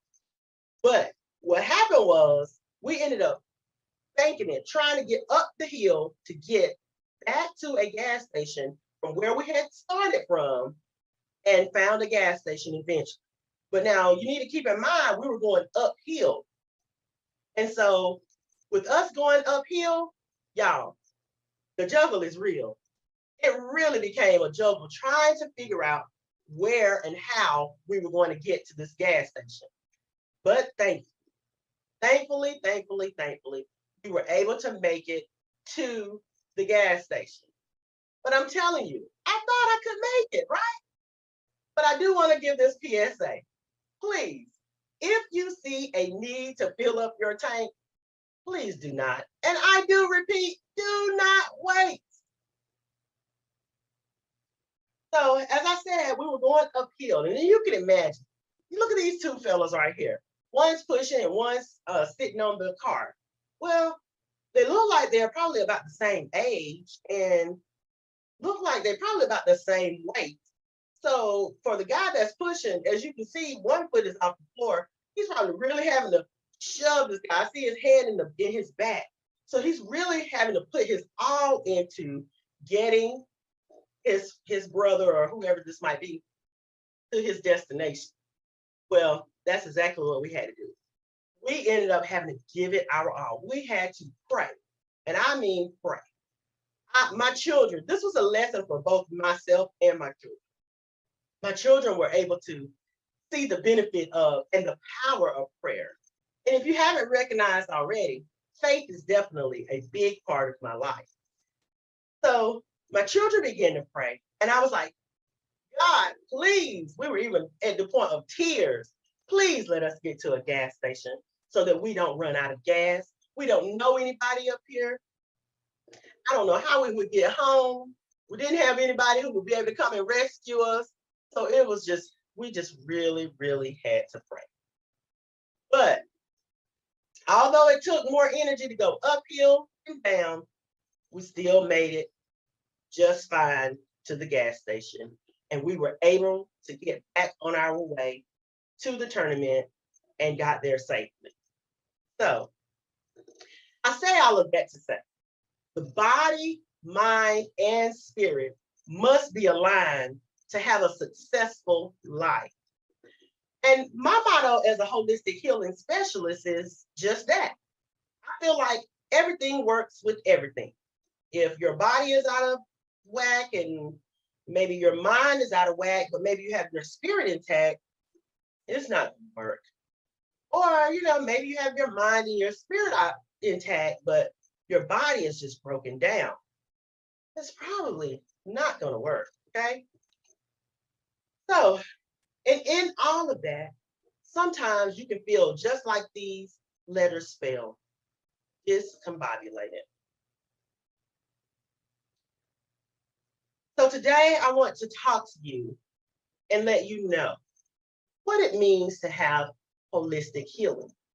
Now, I know sometimes you may have heard people say holistic and holistic. They're both the same. They're just spelled differently, but they're interchangeable. So I do want to tell you today, holistic is holistic, all right? So holistic healing is a form of holistic medicine that considers the whole person, the body, mind, and spirit. Health is a state of complete harmony with body, mind, and spirit. When one is free from physical disabilities and mental distractions, the gates of the soul are open. And that is by BKS Iyengar. So I want to give you a visual today of what it means to have everything aligned. If you look at this picture right here, you see how the body has its own circle, the mind has its own circle, and the spirit has its own circle. But yes, yet and still, they intertwine with each other. So that lets you know that without one operating to its full capacity, the others will go lacking. So it's very important for them all to link together to make the best possible life for you. So when we think about a car, we look at cars, and as you can see on this picture, there's a banged up pink van, and you got the white SL, you got the tires, you got the engine over here, you got the gas. So I want to make sure that you understand, just as a car, we function with the body, mind, and spirit as well. So to give the example of using a car has a body, it has tires, it has the outer part, okay? Just like we have, our limbs, we have skin, all of that. We have the outer parts that operate. Some look good, some not so good. Everybody is not necessarily blessed the same way. However, you can still make sure that they are all aligned. So I like to look at the car, the engine, the inside parts. I look at that as the mind. So you have the engine, you got the alternator, you have the battery, the starter. You have all of these other components that's inside of the car to make the car move or to be able to function properly. Then the last part, which is, I call it the spirits, it's the gas. You have to have the gas combustion in order for the car to be able to move at all. You know, what good is a car that has a beautiful body? The inside of it has all of these nice engines. And, you know, for all of you car lovers, I know that you can appreciate a nice looking engine, you know, making sure that everything's shiny and up to par. Your wheels have rims on them and everything is just beautiful. But if you have no gas, the car isn't going anywhere, right? Now, I have to kind of step back on that note because we are in a new age where we have cars now that work off of electricity. So not necessarily all cars have to have the gas, which is I consider as the spirit. But for the most part, we still live in the day and age where we have to have gas in order to move a car along, correct? So the same goes for us. What I am saying is, in order for the body, the mind, and spirit of a vehicle to thrive to its greatest potential in functioning, it must operate as a whole. Every part matters. And so do we. So you may be asking, when does holistic healing allow for a successful living?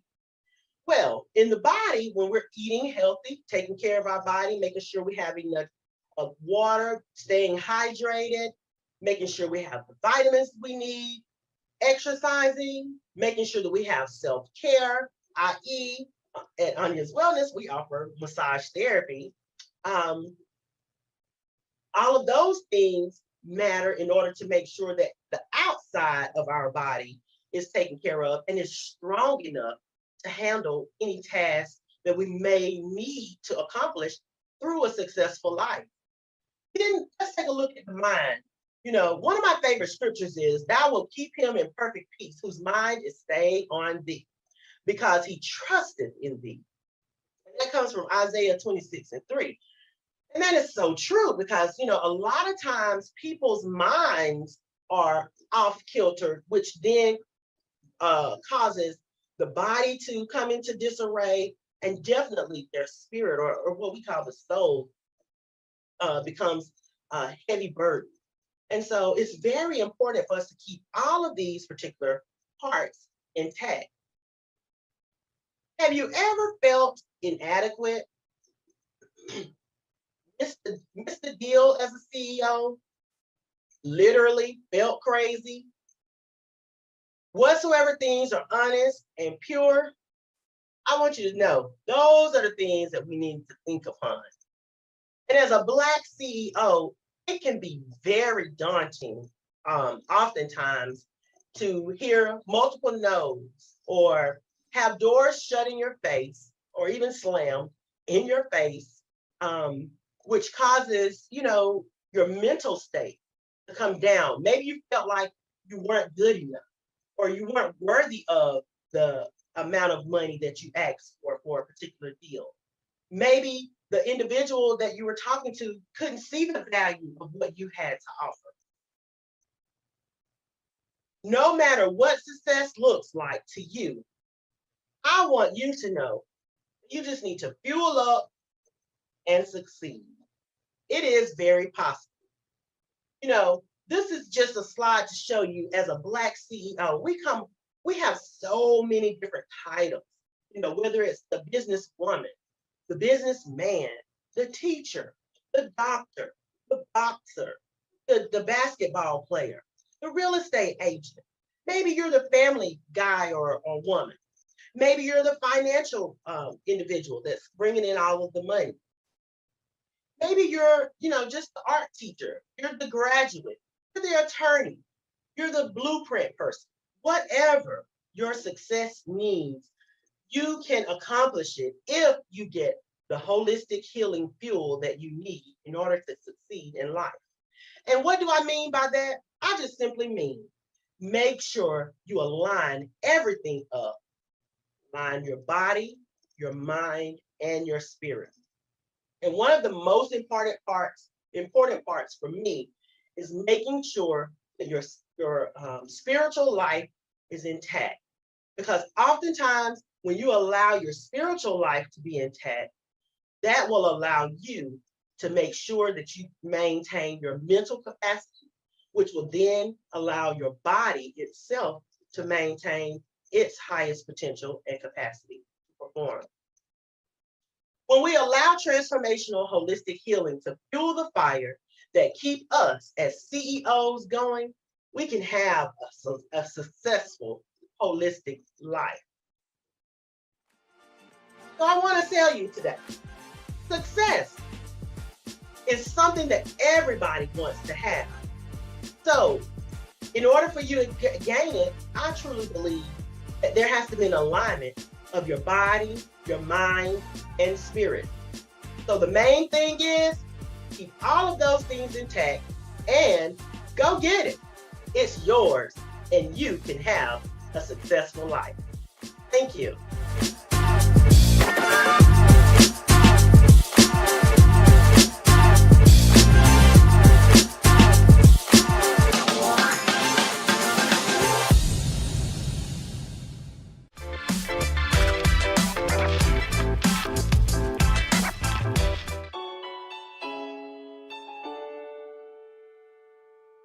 One of my greatest or current obstacles in life happens to be my desire to want to help as many people as I can with improving their communication. And it's an obstacle or becomes an obstacle because everyone does not desire to work on how they communicate with people. I chose my business because I understand and have known for quite some time the importance of what we say to people. And that stems from my childhood. I've always been one to, at one point in time, I would be the person to hold things in because I've always been conscientious of the fact that what we say can hurt or uplift someone. And it's important to me that the world, the masses, that I'm able to just share the message with the masses that we've got to really work on how we communicate using our tone of voice, our word choice, and our body language. Hi, I'm Dr. Nikisha Doctor, CEO of Jalaya Consulting Incorporated, and I am from the Sunshine State of Florida. For those that desire to work closely with me as women entrepreneurs and boss chicks, one of those things that I strongly desire for them to walk away with is that confidence, and that clarity within themselves that they can do this, that they can communicate effectively with anyone at any time in any particular place. I plan to make the world a better place by continuing to help people to understand how important it is to work on our communication on a daily basis, helping others, helping the world to know globally what we've got to do to continue to work on communicating with clarity and confidence within, so that people will know how to best serve us as individuals, so that people can give us what we need and what we desire by being able to express what we've been holding in for so long and just being able to unmute their voices.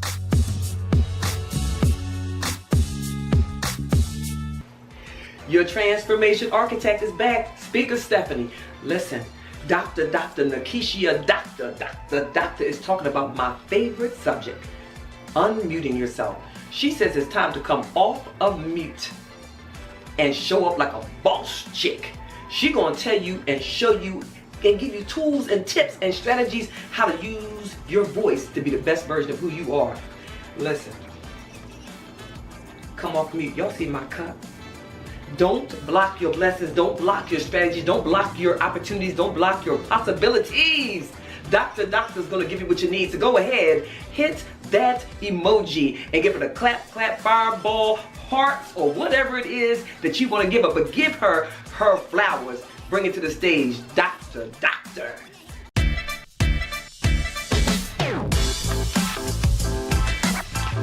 Hi, I'm Dr. Nikisha Doctor, CEO of Jalaya Consulting, and I show up to teach women entrepreneurs and executives how to unmute their voices and find their seat spot so that they're able to communicate with clarity and confidence and the ease necessary to connecting with their customers and their employees. Listen, I'm so excited to be here with you today. I don't know what to do with myself. If you are ready for next level, let's go.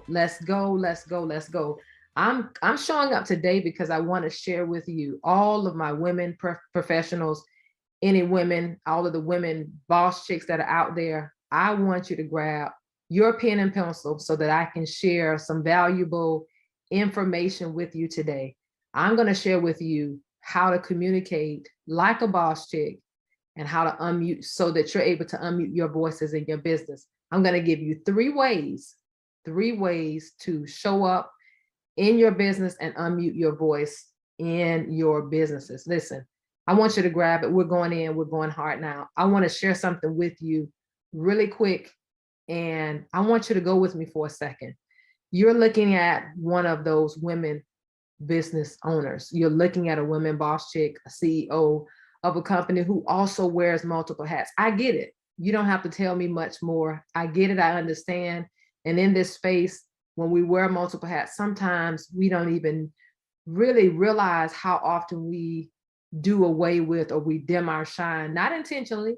It's just often done, haphazardly because we don't even realize that we're doing it. It's done because we're wearing the multiple hats and we're trying to serve those that we're connected to in our teams and in our businesses. But if you're any woman like me, who's been that person that you've been doing it so long that you have needed a reality check and say, hey, listen, I've got some needs too. I've got some desires and wants and things that I want to communicate, but you've been in a place where you've been unable to do that. You don't even have a clue of where to get started. Maybe you're that woman who's been trying to figure this thing out all on your own. Like, how can I really get people to understand what I'm saying and what it is that I'm trying to convey to them? Having conversations with people in the boardrooms or in your team meetings or even in your household for that matter. You're trying to express to your children or your spouses that, listen, I just need a minute. I need to gather my thoughts. I need to figure this thing out. But you're too afraid to say that. Maybe you're that woman who's been kind of putting things, your desires, your needs on the back burner and not communicating to your family and to your teams what's so important to you. You've been focused on making sure that the business is moving and that the customers are satisfied and your teams are having everything that they need in place so that you're able to be an effective, business leader. But what we don't tend to realize is that if we don't see about ourselves first and we don't slow down enough to get those things in and take care of our personal needs as well, and we don't communicate that, we'll never get to that place. We'll never be healthy enough to continue to serve others because we haven't even uttered a word or communicated those things that we need. See, this is what you've got to know. People hear what you say and not what you intend to say. I realize that you're probably trying to figure out like, well, doctor, how am I supposed to focus on communicating what I need when I run a business? Or how can I get that done when my children and my spouse are counting on me? They're depending on me to still show up in the best version of myself. Well, sis, can I be honest with you? You can't show up in the best version of yourself if you're not willing to communicate and do it authentically from a place where you are at peace with being able to confidently express what you need and what you desire to achieve and desire to conquer in your life. You've got to express what you need. You should never expect something of someone that you never communicated. Hands down, point blank, period. I know I said it. You should never expect something of someone that you never communicated to them. It'll never happen because you've never communicated that which you needed as a boss chick in your company. So here it is. I want you to grab that pen and paper. I'm going to give you three ways in which you can unmute your voice and show up boldly in your businesses. Communicating like a boss chick. This is where it is. I need you to grab that pen and paper. Key number one, you've got to be mindful of the importance of speaking with clarity. Jot it down. You're going to speak with clarity. That's really what's important. If you want people to be able to understand you, you want to unmute your voice, you've got to be able to speak with clarity, and it means something. What do you mean by that? Just begin to be sure that you are clear and concise when you're communicating with your children at home or your spouses at home, or even in your businesses, your team meetings, whatever that looks like, even with your clients. You've got to be willing and ready to communicate with clarity. Nobody understands the mumbo jumbo. They don't want a lecture. They don't want anything full and blown out and drawn out. They've got to have the clarity necessary. Why? Because we're all different and we have our own DNA. So they've got to have the clarity that they need that will suit their communication style best. That's where it starts. That's key number one. Strategy number two, and I'm going pretty quick because I want you to grab what you need so that you can hear some of the other amazing information that's going to be shared with you throughout our time together. Key number two, you want to be sure that you're communicating with some consideration. So be considerate of those that you're communicating with. Number one, I said to communicate with clarity. You're going to unmute your voice and speak with clarity. Number two, you want to be considerate of those that you're communicating with when you do unmute your voice. When you show up and begin to speak, be considerate of who you're talking to at the time, because this is the reality of things. We are all different. We all have our own different communication styles, and we have our own love languages. You've got to know that one size does not fit everybody's foot. One size shoe will not fit every woman's shoe or every male that you work with. It just doesn't go down like that. It doesn't work that way. Each of us have our own DNA. So that means that you've got to be considerate of who you're having the conversation with in the moment. Who is it that you're speaking with one-on-one in your business meeting? So who is it you're conferencing with wherever you are? Who is it that you're speaking to in your homes? You've got to be considerate of who you're speaking to so that you can choose your words wisely. It's important that you know who you're speaking with, and having that on the forefront will help you to center your thoughts and how to get that verbalized and how to express your thoughts. That's key number two. Key number three, here it is. Are you ready? I've said we want to speak up. You want to unmute your voice and speak with clarity. Number two, you're going to unmute your voice and be considerate of those that you're speaking with. And then number three, here it is. Are you ready? Are you ready? Are you ready? You got to show up and communicate with the confidence necessary. Don't be timid about what it is that you need.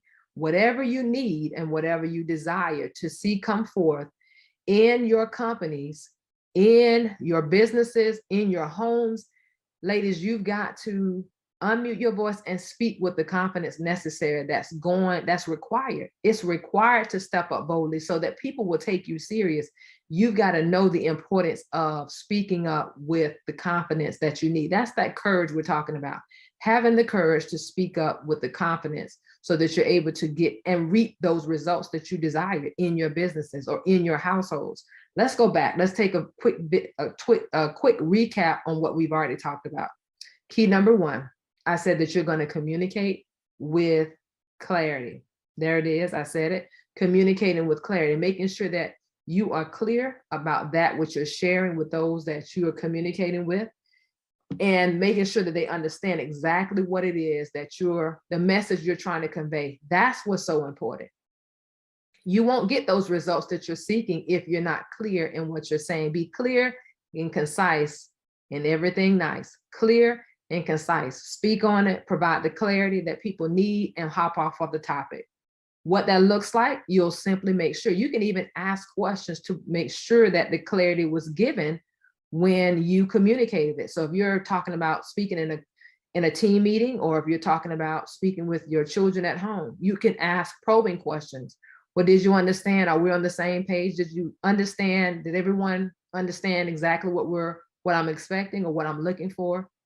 You have to ask questions to make sure that there's clarity provided before you even exit the room. That's how you can assess whether or not a person understands what you're saying and whether or not you were clear in your messaging. Key number two, I said that you want to speak with some consideration.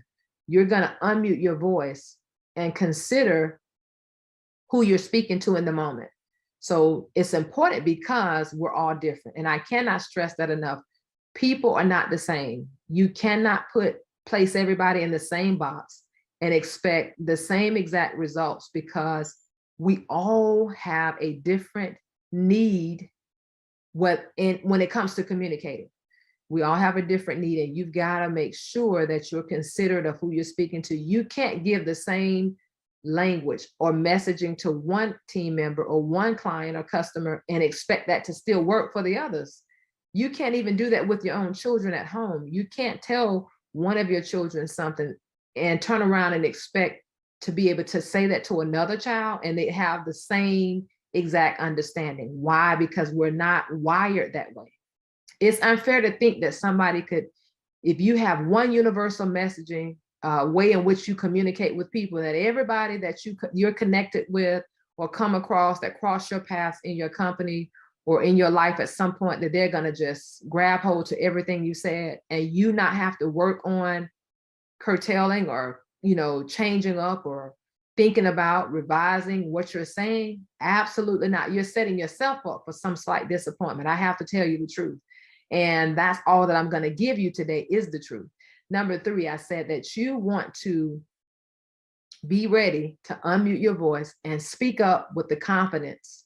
That's that courage that you need to show up in the best version of yourself. If you're not confident about what you're saying, how in the world can you expect other people to even respect or receive what you're saying and you're not even confident in the messaging that you're giving to other people? That's so necessary that you understand that how you show up affects the results that you're going to get back from your clients or customers, if you will, and also from your teams and even from those in your household. If you're not confident and you mean exactly what you're saying and you stand in that truth, if you don't do that, you're doomed to get results that you weren't even expected to get. So listen, it's been my pleasure to be with you. I hate that our time has to come to an end, but I want to make sure that I'm out of your way so that you can enjoy the rest of your day with the lineup that's coming forward behind me, that's coming, that continues to flow throughout this day. I hope that you've gotten everything that you've needed on this, during our time together, so that you're able to now go out into the world and communicate like a boss chick. You've been given 3 ways to unmute your voice in your businesses. It's been my pleasure to be with you. I'm Dr. Nikisha Doctor, CEO of Jalaya Consulting Incorporated, and I'll see you very soon. Take care.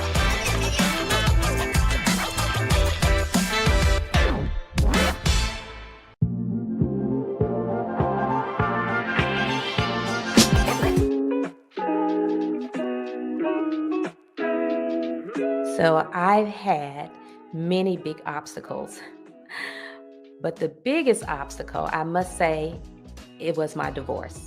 And I'm grateful for all of them because they propelled me to another level of spiritual awakening. But that divorce, it hit really differently. It sent me into recovery. Yes, I am a recovering perfectionist.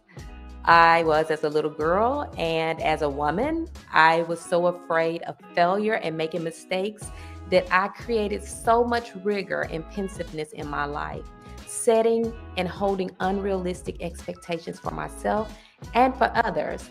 And though I'm not a proponent for divorce, I really needed that divorce to save me, to learn just how amazingly perfect I already am, flaws and all, without trying to be perfect. I started Queendom Connections to help women who've lost themselves in the old mental patterns of shame, self-doubt, self-betrayal, and people-pleasing, just like I did, which accompanies life circumstances. For me, it was divorce. For somebody else, it may be trauma from abuse, job loss, poverty, but to shift from that inner chaos and disorder to divine alignment and to find the clarity of who they really are. So in other words, just as I found my true connection, I'm on a mission to help queens make the same powerful connection and take back dominion over their territories, the body, the soul, and the spirit. I am affectionately and professionally known as Dr. Kreslin, and I am the founder of Queendom Connections, where women find clarity about their true identity and they take dominion over their territory. I am from Houston, Texas, by way of Huntsville, Alabama. My desire for those who make this Queendom connection is for them to decide and to commit to do their own inner work, for them to allow me to help them to tap into that power source where they can find the courage to disrupt those old patterns and thought processes that no longer serve them, to find the freedom to be authentic and queenly, and the audacity to love, care, and believe in themselves as much as they do everyone else.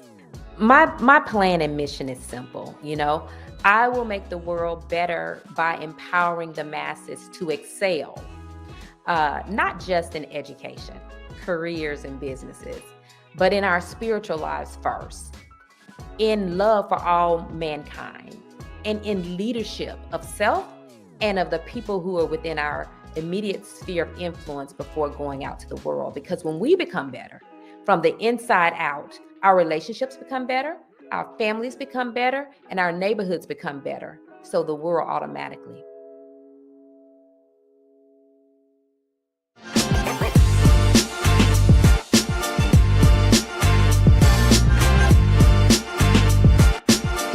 Hello, my name is Dr. Kreslin Kelly Ellis, affectionately known as Dr. Kreslin, and I am an empowerment coach and consultant.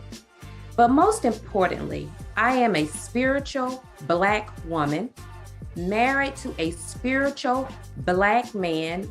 We have Black children with Black grandchildren. So it is imperative that I mention my family's race in this introduction, because it is important to me that those who sit under the sound of my voice right now understand that though I am about to reveal some powerful and painful truths, I am coming from a place of love and compassion for all people to whom this information may apply. That said, the focus of the topic I am discussing with you today is the cultural self-betrayal of Black women. Over the past year, I have conducted hundreds of hours of research on this subject to fulfill the requirements of my second doctorate. My first is in education, and this one's in psychology. If you are a researcher, then you know that you don't always choose what you're going to study. But when you start digging, oftentimes your study chooses you. And I must say that is exactly what happened to me. My topic chose me. I believe I was chosen because I am courageous enough to share the facts, but also compassionate enough to withhold judgment, to share hope, because there is always hope. Now, I would love to boom, boom, boom, knock on the door of your mind and hearts, Black CEOs, the way that Miss Laura did when she knocked on her teenage daughter's bedroom door one evening. Although she could twist the knob, which meant that the door was unlocked, she could not get in. The weight of the dresser on the other side of the door was much heavier than her strength to open it. So she knocked and knocked and knocked until her daughter Rachel had time to push the dresser back and open the door. Laura was confused and nearly angry, and she insisted that Rachel tell her why her dresser was pushed up to the door. And after a few minutes, Rachel breaks down in tears and confides in her mother that she had been raped by her brother's friend, who was frequently a trusted guest in their home. And putting the dresser up to the door was Rachel's way of protecting herself from any future encounters with him. Rachel was horrified and severely traumatized by this assault. Her mother was distraught because she also had been sexually violated as a teenager. And she thought she had done everything possible to protect her child from it. Laura sought counsel from a trusted friend and revealed that she nor her daughter wanted to report this abuse. Now, as an outsider looking in, I would say, why? Why would she not report this young man who violated her daughter? But as a mother, thinking, what if it were my son? I then become very conflicted. I know that I would pray for mercy on my son, not to be labeled a sex offender and get caught up in a justice system that is not usually fair to him.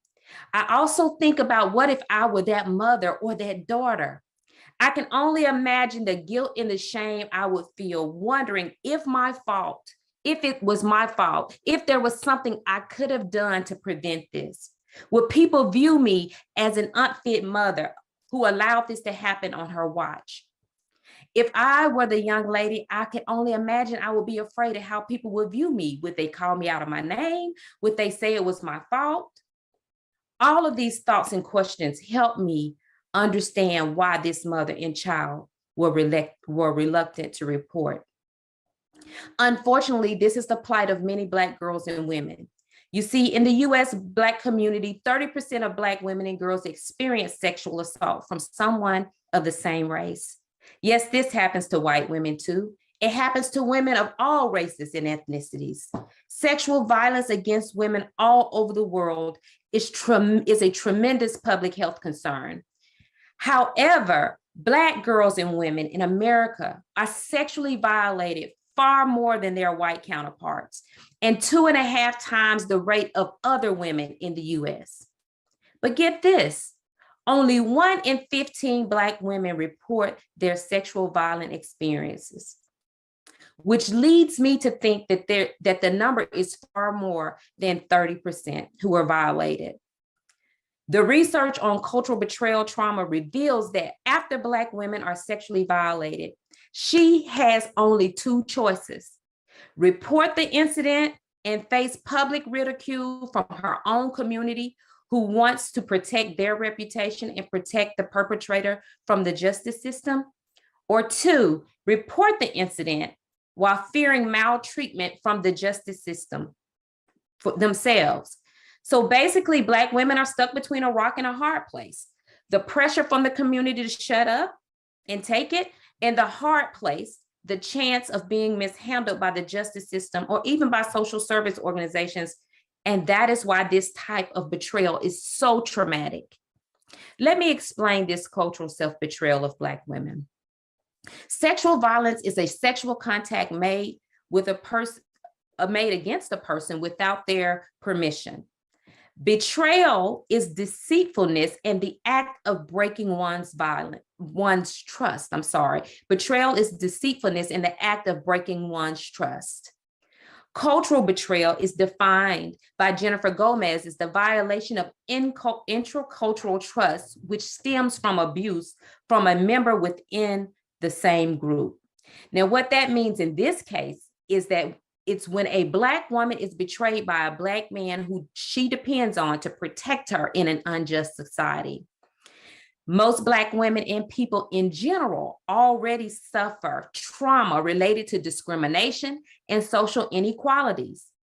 So when we are betrayed by someone who is supposed to be on our side in an unjust society, our trauma becomes cultural betrayal trauma. Finally, when women and girls, men and boys for that matter, share their betrayal with others who don't believe them, who fail to protect them or make them feel ashamed, then it is easy for this cultural betrayal to become cultural self-betrayal. What is self-betrayal? I'm glad you asked, because self-betrayal is breaking trust with yourself, and it is very hard to recover from. Components of self-betrayal have been defined by some researchers as self-blame, detachment from those around you, emotionally numbing yourself and detaching from one's own feelings, and having mixed and contradictory thoughts and feelings about an incident or an individual. All of these elements are self-defeating and self-sabotaging attributes that undermine one's opportunity to get help. This was proven in a 2016 study where women in a drug center shared their experiences of being sexually abused as girls, which led to their promiscuous and addictive behaviors as teenagers, seeking love and acceptance after being betrayed multiple times. They were first violated by men in their lives, and then the violation continued as they shared it with family members who then physically abused them for speaking about the abuse, by social workers and school teachers who did nothing. Now, some of them thought they were protecting the child from additional abuse by not telling, but that was still a form of betrayal still. And then by betraying themselves when they had the opportunity to get help, but held on and protected the security they knew although it was harmful and it was feeding destructive behavior in their lives. Now make this note. The self-betrayal does not begin with children, but with the person who betrays them. The perpetuation of betrayal of a child, or any person for that matter, teaches people to betray themselves. Basically, self-betrayal is often a learned behavior and may even be embedded in one's DNA. Let me clarify with one scenario. Nikki was a 7 or 8 year old, and she and her siblings and other young relatives and neighborhood friends were running around playing in her grandparents' backyard. And in a game of You're It, the small children sat on the backs and the necks of the older children, making them taller than everyone else. They were holding on and trusting the older members and friends not to fall and to help them win the game. After a few minutes of loud laughter, Nikki's game ended abruptly with her partner as she bent over on the side of him to get into his ear, slapped him on the shoulder, and whispered firmly, "Put me down." As young as she was, she handled the teen, who was at least 9 years her elder, aggressively but discreetly, knowing that if anyone else out there knew he was trying to put his fingers in places that they didn't belong, they would have beat him to a pulp. Now, I am not sure how Nikki, little Nikki, which is me, got the courage to protect herself. So I don't take credit. Maybe I was lucky, blessed, or such a fighter that I lashed out. I don't know. But what I know is that many other Black women and girls aren't so fortunate. And I thank God that that it didn't go any further. I don't know how I knew to protect him. I don't recall being told at any time in my childhood, don't tell if someone hurts you, or if you report anything to the police, they are not going to treat you fairly. So today, I wonder if my response to protect this perpetrator was innate. Was it in my DNA to protect this young man? I don't know, but what my research reveals is that silence is a coping strategy that has been rooted in Black women's experience since their abuse during slavery, when they had no recourse whatsoever. They were subjected to hard labor, sexual and physical assault, the threat of being separated from their family at any time, and they were forced to withhold any complaints and negative emotions. Consequently, suppressing their emotions and staying quiet, or in other words, shutting up and taking it, along with other strong Black women tendencies, have been passed down by Black women throughout many generations. And even now, hundreds of years later, the silence persists. Although I didn't take it, I kept quiet. So did I really protect myself? According to my research, not responding could have easily set me up for re-victimization, which means by not telling anyone, the trauma experience could have led to anxiety, depression, suicidality, and many forms of self-sabotaging behavior, where I, just like the women in the treatment center, could have remained in a cycle of betrayal and self-betrayal. In fact, this is my first time revealing this information in over 40 years. And here's why. I did not know then what I know now.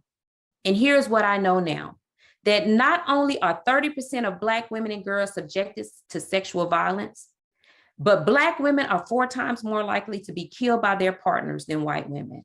Black women are 2 times more likely to be killed by their husbands than white women. Black women are 5 times more likely to be abused as children than white women. And in one study, researchers even indicated that of 312 Black women, 53% experienced their first sexual initiation between the ages of 11 and 14. And 74% of them reported that their encounter was forced or pressured. 81% of them reported that the non-consensual incident was with non-partners, which means that their perpetrators were either family friends, fathers, stepfathers, mothers, boyfriends, family members, or neighbors. Staggering, huh? Well, I sincerely hope that the doors of your hearts and minds are now open. while all of this knocking has been taking place in the last few minutes. But let me recap with 3 simple statements. Black women and girls in the U.S. are at high risk for sexual violence and mental health challenges, higher than anyone else. When they are violated by someone in their home or their community, they are stuck between a rock and a hard place. The rock is their community telling them to shut up and take it. The hard place is the possibility of being mistreated by law enforcement if they report it. The cultural betrayal is often perpetrated by others who fail to protect them. All of these betrayals lead to self-betrayal, which also produces negative mental health outcomes. Finally, although violence and cultural self-betrayal are prevalent in Black women and girls, they are also being perpetuated at increasing rates in Black boys and Black men. You may be asking, okay, this is a lot of information. What do I do? Well, I'm reminded of the quote by Gandhi, be the change that you want to see in this world. That said, instead of trying to move the hard place, maybe trying to convince the judicial system and social services that should treat Black women reporting their sexual violence to them with warmth and compassion and a dignity the way they would white women, maybe we should focus on removing the rock, the community, the pressure that the community puts on the Black women. We should encourage women to get help when they have been victimized. We should share this message with others. And as caring, intelligent, and influential Black people, we should apply research-based tools for breaking the cycle of self-betrayal in our own lives so that we can break this cycle off of the generations to come. I will share specific strategies in my upcoming workshop, Breaking the Cycle of Self-Betrayal. But right now, know this. Breaking the cycle starts with identifying your own trauma and betrayal in your community that led to your self-betrayal. If betrayal is deceitfulness and the act of breaking trust, then self-betrayal is deceiving yourself and the act of not trusting yourself. The number one trait of self-betrayal is identified in a 2018 public opinion study where nearly 50% of the participants stated experiencing self-betrayal multiple times in their lives. And these participants were men and women. But the number one thing was compelled action, which included a combination of unpleasant actions, necessary actions, and conformism. Let me make it plain. The women at the treatment center first encountered betrayal as an unpleasant action, their sexual assault, that they eventually found to be a necessary action for their survival. And then they began to conform to fit in with their peers who were engaged in self-defeating behaviors, which caused their own self-betrayal. In fact, their lack of self-acceptance was a form of self-betrayal. Other attributes identified in 2018 were violating one's principles, sacrifice, and intrapersonal conflict. My friends, self-betrayal can be very subtle, but when we continue to practice it, it can be detrimental. I believe the young man who forced himself on Rachel was betraying himself. I believe my neighbor was betraying himself. And perhaps they had been betrayed by someone too. But if Rachel doesn't disclose her betrayal in a way that really helps her mentally and emotionally, she will betray herself. If I did not share this research and these research-based tools with people like you, amazing Black leaders and CEOs, I'd be betraying myself. This is a tough and painful conversation for the Black community because none of us want Black women to suffer. And neither do we want Black boys getting caught up in our judicial system. So may we stop the cycle right here and right now with 3 simple actions. Talk about this topic within your sphere of influence. Be intentional about protecting Black women and children. And identify and break your own cycle of self-betrayal. It has been my pleasure. Thank you so much, and God bless. Excited to share this workshop with you where we are going to be talking about behavioral success factors for life and business. Now, you'll hear me mention behavior matters a lot during this presentation, hashtag behavior matters to be more specific, because behavior truly does matter all day, every day. So come on in, join me as you learn more about the 8 behavioral success factors for your life and your business. Now, this is one of my favorite quotes. It's by a woman, her name is Veronica Tagleva, and she says, to know yourself, you must first sacrifice the illusion that you already do. Let me repeat. To know yourself, you must first sacrifice the illusion that you already do. So what does that mean? Well, oftentimes we go through life and we think we have it all figured out. Well, I can tell you, I know I don't have it all figured out, and most people don't have it all figured out, right? We're usually getting to know ourselves over time. We find out new things we like, we find out things that we don't like. And when it comes to understanding yourself, I encourage you to have a growth mindset, not a fixed mindset. A growth mindset is going to allow you for self-reflection, allow you for self-evaluation, allow you to have an opportunity for that deep level of self-awareness so that you can know who you are, why you are, what it is that are your unique gifts, talents, skills, and abilities, what is your positive contribution to the world, and ultimately, what is your life's purpose? These are pretty deep questions. And to know yourself, first, sacrifice the illusion that you already do, and then open your heart, open your mind to the opportunity to learn something. So that's what I encourage you to do as we go through this workshop. Now, my favorite quote from myself is, how you do anything is how you do everything, because behavior does matter, literally all day, every day. So what do I mean by that? Well, when we talk about behavior, we know that we are hardwired in a way to do certain things a certain way. We have learning styles that are already wired within us, communication styles, how we make decisions, how we build relationships, how we go about setting goals, how we work to accomplish those goals. All of this is already wired within us. As young as the age of 3, these behaviors start getting established in our amygdala. They're very hard to change. And so when you think about how you approach life or business, how you do anything is how you do everything. Now, you might be someone who's really outgoing, like I am, extremely outgoing, and always wanting to talk to everyone, move and connect. And that's very easy for me to meet someone and instantly I have a friend. But you might also be someone who's more reserved in your nature, to where when you meet someone, you might be a little more guarded at first, instead of instantly walking up to them to make a friend. Well, if that's your style, either reserved or outgoing, that's how you do everything. That's how you handle it when you show up to a family gathering, a barbecue. That's how it happens if you go to a restaurant. That's how it happens if you show up for work. It's always the same, unless you consciously make a difference to change it. Now, that's a challenge. Not to say it can't be done, but it is a challenge because you're already wired to do that. Now, I've been working in this industry of behavioral science for a few years now. As a behavioral superpowers coach, I help people decode their human behavior and optimize their performance and enhance relationships by using validated behavioral insights. Now, this is not soft science, okay?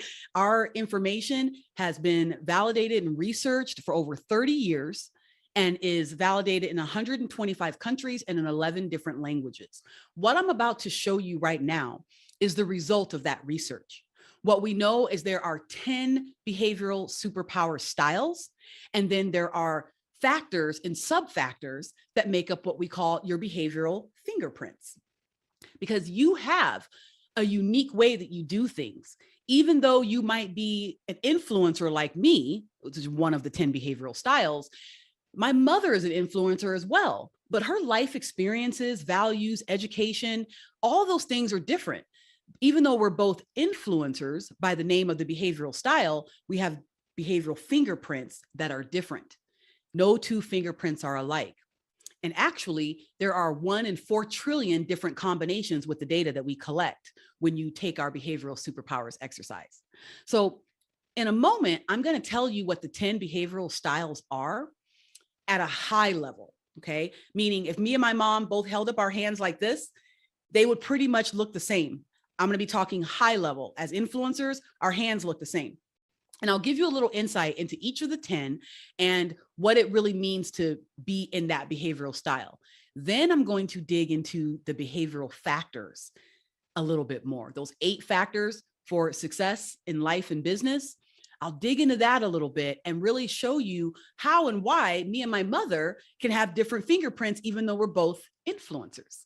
So this might be interesting for you. And I encourage you, grab a pen, grab a piece of paper, start taking notes. Because as I go through the 10 behavioral styles, I want you to be writing down, which of the styles do you think you are of the 10, right? And then when we go through the factors, I want you to be writing down and thinking about which side of this 8-factor continuum are you on? Because again, to know yourself, you must first sacrifice the illusion that you already do. So go ahead and take a guess on where you think you might fall. And then you might have an opportunity to find out for sure as we go forward with the presentation. So remember, how you do anything is how you do everything. I'm so excited to share this information with you. Let's get into it. Now, there are 10 behavioral superpower styles, like I mentioned. I'm going to go through and tell you a little bit about each of them. So the first 3 over here, and they're just in alphabetical order. Okay, I'll start with an adapter. Okay, now here's what's so cool about the name of these profiles, because each one of them, they're very descriptive in what the name is. You can kind of figure out what they might be. Now, let me give you a little disclaimer. You may have taken some personality-based assessments before, some sort of psychometric test that gave you some insight into who you were. We're not a personality test. That's not what we do. We don't even measure personality. We measure behavior. Personality is something that over time can change, because literally, if you don't like your personality, you can go get a new one, okay? But behavior is very different. It doesn't work that way. So behavior, again, is hardwired within you. And we know with this data that, for instance, I came out as an outgoing, fast-paced influencer. That is my behavioral style, proven with 91% predictability over the long term. So again, this is not a personality exercise. Whatever you've learned before should have some relevance to you if it's measuring things that make sense, right? And those profiles, there's like 20, or not 20, like 2,000, 3,000 different personality-based assessments, the Myers-Briggs, the Colbys, the human design or predictive index, and, you know, strength finders, right? They're all Enneagram. They're all excellent at what they do. But again, we're not measuring what they measure. We measure something at such a level so deep that it comes out when you're frustrated, stressed, excited, happy, in your genius zone, under pressure, in love, fear. That's your instinctive level of who you are. And that is what we measure, who you couldn't even hide from if you wanted to. And we call them behavioral superpowers. Now, with every behavioral superpower comes a kryptonite. And as you think about a superhero as an example, everybody knows who Superman is, right? You see these folks here, everyone thinks they're Superman or Superwoman. Let me ask you a question. When did Superman become Superman? He was always Superman. Clark Kent was his costume. That's why you see them tearing off their shirts to reveal who they are underneath. That is what we measure, who you are all day, every day. Behavior matters. But the suit that you put on, the costume that you put on may look different at different times, because who you are in all your power and glory may not be the best person to show up in that moment when you're working with someone who maybe can't really respond well to you and all your power and glory. Someone might need to bend and flex to meet the other where they're at. And that someone might need to be you.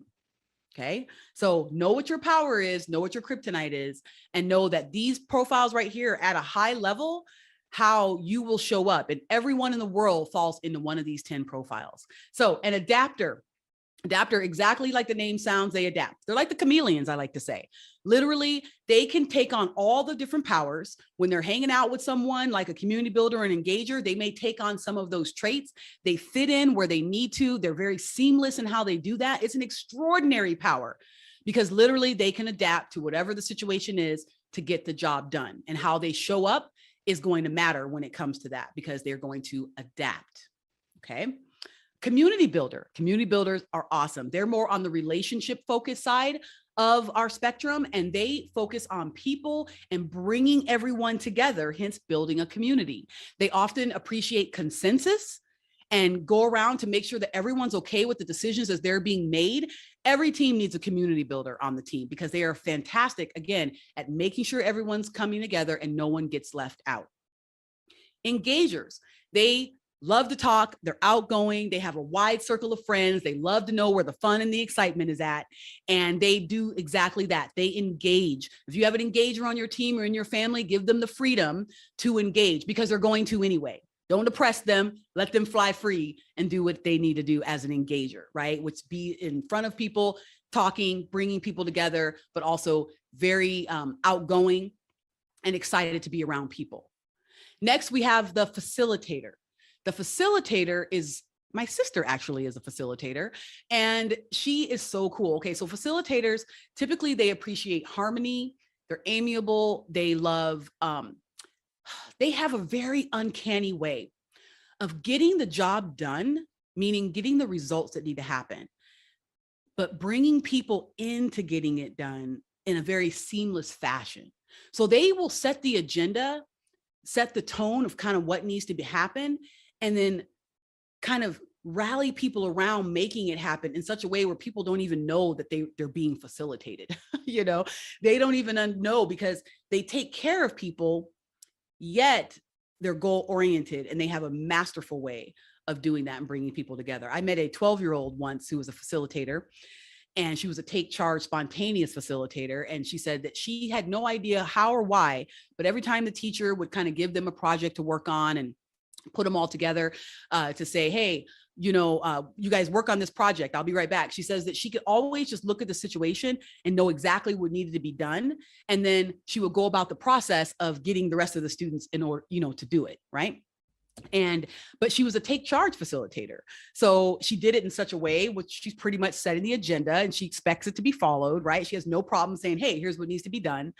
And it was fun to coach her in that, to be able to show her, not only is she a take charge facilitator, but there's a way to facilitate in a way that everyone is responsive to that. And as a young person, you know, learning herself and her style, you know, she was able to really take a lot out of having access to that information so that she could be better, more of a leader, as well as a facilitator. So we have a lot of fun helping people at all ages be able to understand this information about themselves. So initiators, next. Initiators are the spark. They are the ones that come in, set the agenda, set the tone, set the goals, set the rules. They want to be able to do that. Okay. They get bored if they can't do that. And they also expect everyone to fall in line. Okay. Now remember, be writing down which of these you think that you might be. So they expect everyone to fall in line to get the thing done that they need to have done. And then they're off to go do something else. Okay. They're the spark. They initiate. Now, here's what I want you to know about initiators. If you know any and you're working with any, do not tell an initiator that you want something done before you're ready to have it done. Why? Is because they're going to go do it before you even finish talking. Okay. And if you don't want it done, it's already done. So now you got to go back and be like, ooh, that was just an idea. I didn't really want that yet. And they're like, why are you telling me? Right? If you're not ready for it. So be ready if you ask an initiator to do something, because they're going to get it done. Okay. So be certain about that. On my team with the Dream Smart Academy, you see another logo up here on the screen. You see my logo, Freedom Empire Consulting, but I'm also the Chief Behavioral Superpowers Officer for Dream Smart Academy. Dream Smart Academy is an organization where we have a couple different things going on. One, we have a charter school that we are building. So I'm the co-founder of the Dream Smart Life Prep Academy, which will be a behaviorally based charter school where every single student that comes in will take the exercise that tells them which one of these profiles that they are, which is pretty fascinating. And then we do online training, coaching, and in person mentoring for all kinds of organizations. We do teen workshops, we do dream team workshops for organizations, corporate training, hiring, it doesn't matter. Everything starts with behavior. Okay. So I spent a lot of time working with Dream Smart Academy, and many of the people on our executive team are initiators. There's like 3 of them. Okay. So I spent a lot of time working with initiators, and I absolutely love working with them because, again, they just get it done and no grass grows under their feet. Now, influencer, that is my style. Influencers, we are ringleaders. We're assertive. We communicate. We love being in the front of the room. We love speaking and coaching and training. We influence. Now, this is not a social media influencer, like you've heard that term before. It has nothing to do with social media, okay? This term has been defined as, this is the name of this profile, over 30 years ago. So as an influencer, we have a very natural way to use our usually extremely powerful communication skills in order to relay messages, set the vision, set the tone. Typically, we are visionaries. We focus on relationships and results equally, and we typically get things done in a way by using those communication skills and our persuasion skills to have people follow along, right? We influence, but we also use those same skills truly to help develop people and help them grow, especially with strategies that we see value in. So influencers are exactly that. They are an influencer. And again, I mentioned I am one, but so is my mother. And when I found this out about her, wow, it just made so much sense. It actually explained why many times in my life as we were growing up, we had a lot of conflict, me and my mom. I realized that we were more alike than different. And the things that we were similar in created conflict. And now we both have had conversations about having access to this information.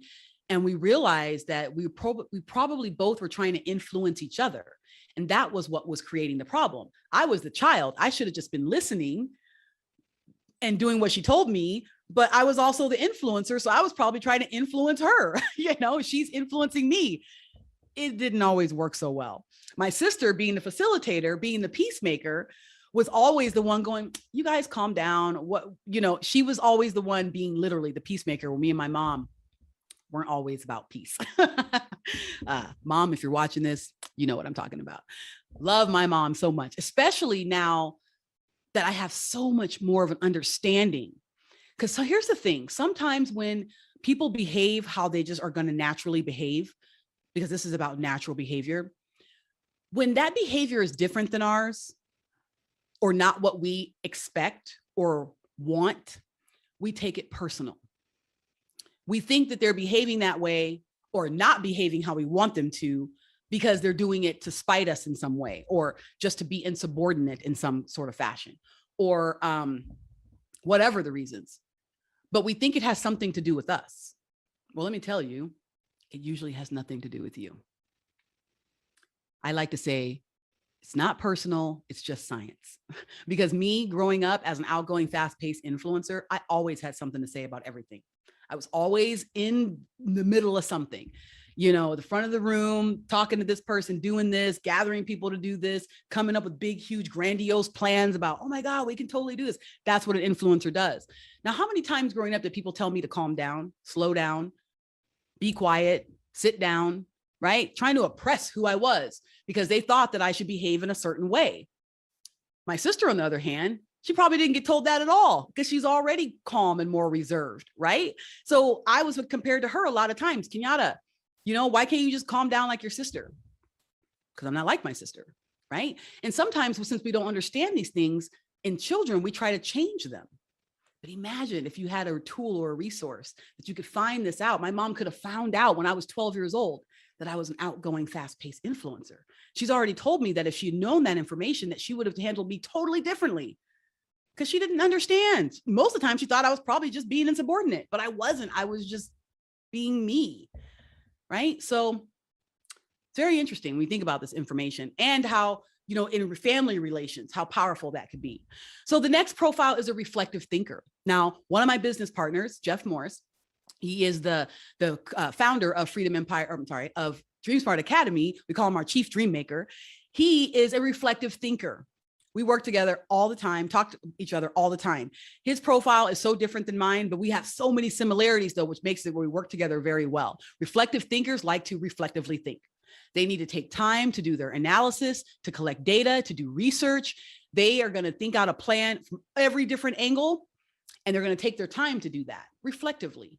And you need to give them their time to do that. And the one thing I appreciate about Jeff, well, there's many things I appreciate, but I appreciate that when he does come back with the answer, it'll be perfection because he will have thought it through. He'll have it all figured out.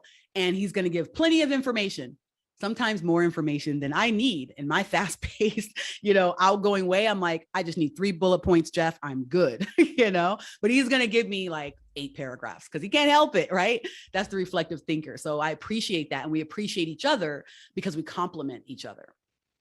Next is the relationship builder. Now that is exactly as it sounds, relationship builder. Every relationship builder that I've ever met is an absolute sweetheart, okay? They're kind, they're friendly, they're caring, they're compassionate, they're patient, and they really will patiently build relationships. That's what they do very well, and they're masterful at it. That is absolutely their superpower. And so if you've got a relationship builder on your team, or you know someone who would fall in that category, you already know. And if you think you're a relationship builder, you already know, right? Because again, that's what they do. They build relationships. Now, then we have a strategist, and a name means exactly what it says, right? They're the strategist. Typically, they are resourceful. They focus on information, analytics. They always have a plan. They will see things that no one else will see. They're always thinking of a strategy of how to get something done. And they come up with a plan that's probably built out 8 weeks in advance on a spreadsheet. I love strategists. I'm also the host of a radio show called The Natural Grocer. And the Natural Grocer radio show, we talk about health and wellness and behavior, mindset, spirituality, all things natural, naturopathic, right? So, but our associate producer is a strategist. She's a creative and reserve strategist. And I love working with her because literally whenever I get my little sheet or document about the next show or whatever we need to do, it is done meticulously. Like she doesn't miss anything. And for me, being the spontaneous person that I am, I need that structure. So I love working with people who are like that. And that's typically what you're going to get out of a strategist. And the last one is the stylish thinker. Now, I like to think that the stylish thinker is a cross between an engager and a reflective thinker. They have a really cool way of being able to engage people, be outgoing, bring people together. They want collaboration when they're working on projects and things, but then they also are extremely analytical and data focused. I like to make the joke that stylish thinkers could be at a party having a great old time and then all of a sudden pull out a report and be like, yeah, we need to check these numbers. And you might look at them and go, wait a minute, are we having a party or are we looking at reports? And the stylish thinker will be like, both. We're doing both. So it's so much fun working with these profiles. And I've been doing probably thousands of people I've had do this exercise where I found out what all these profiles are. And I can tell you that true to form, when someone takes it, I see the results. And especially if I already know them, I'm just like, of course that you be that profile. And I have a lot of fun guessing as well before they take it. And sometimes I'm right. More often than not, I can pretty much guess the profiles, but these are the 10 behavioral identities. Okay. Everyone in the world falls into one of the 10, but again, no two are alike. The combinations are 1 in 4 trillion. So again, like I said, me and my mom, both influencers. So our hands might look the same, but it's our behavioral fingerprints that look different. So let's jump into those. And remember, while you're watching this, be writing down which of these 10 do you think you are? Are you the adapter, community builder, engager, facilitator, initiator, influencer, reflective thinker, relationship builder, strategist, or stylish thinker? And remember, behavior matters. So there are 8 factors that have 16 traits that scientifically measure your behavioral superpowers and your kryptonite. So what do I mean by superpowers and kryptonite? Well, your power, which is basically your highest scores in these areas, your behavioral superpowers are how you're going to show up 91% of the time, predictable over the long term. Under stress, frustration, anxiety, fear, greed, love, genius zone, any kind of heightened emotional state, you resort to your instinctive behavior to help you get through that situation. That instinctive behavior is what we measure, okay? So you can't get away from that, all right? Because for you to change that instinctive behavior, you have to be conscious and intentional. You have to focus in the moment on what's happening to not let your instinctive reaction come out, but to let an intentional reaction come out. Well, your power and all of its glory can also be your kryptonite. I like to say that a power overplayed can become a struggle, and a struggle unmanaged can become a weakness. So you need to understand what your power is and understand how that power can absolutely be kryptonite if not managed. And if you are in the middle range, as you see here in the mid range, I don't know if you can see that, then you are flexible between these two sides of a coin. You can be one or the other without a lot of stress. But consider this, the farther you are to the right or the farther you are to the left, the harder it is to get to the other side. I'm going to show you why that is in a moment. So I'm going to cover with you these 8 factors. And what you're looking at here is what we call the 8-factor continuum. It is a continuum of that factor that has 16 traits that fall under those 8, as you can see. The 8 factors here are command, people, patience, structure, trust, pioneer, risk, and creative. These are behavioral factors that you already demonstrate, that we can measure at what rate you demonstrate those, okay? Now, you can see that each factor has a left side and a right side. And I'm going to cover all these individually in just a moment, but I want you to take a look at this and already be thinking, am I more cooperative or take charge? Am I more reserved or outgoing? Fast-paced or patient?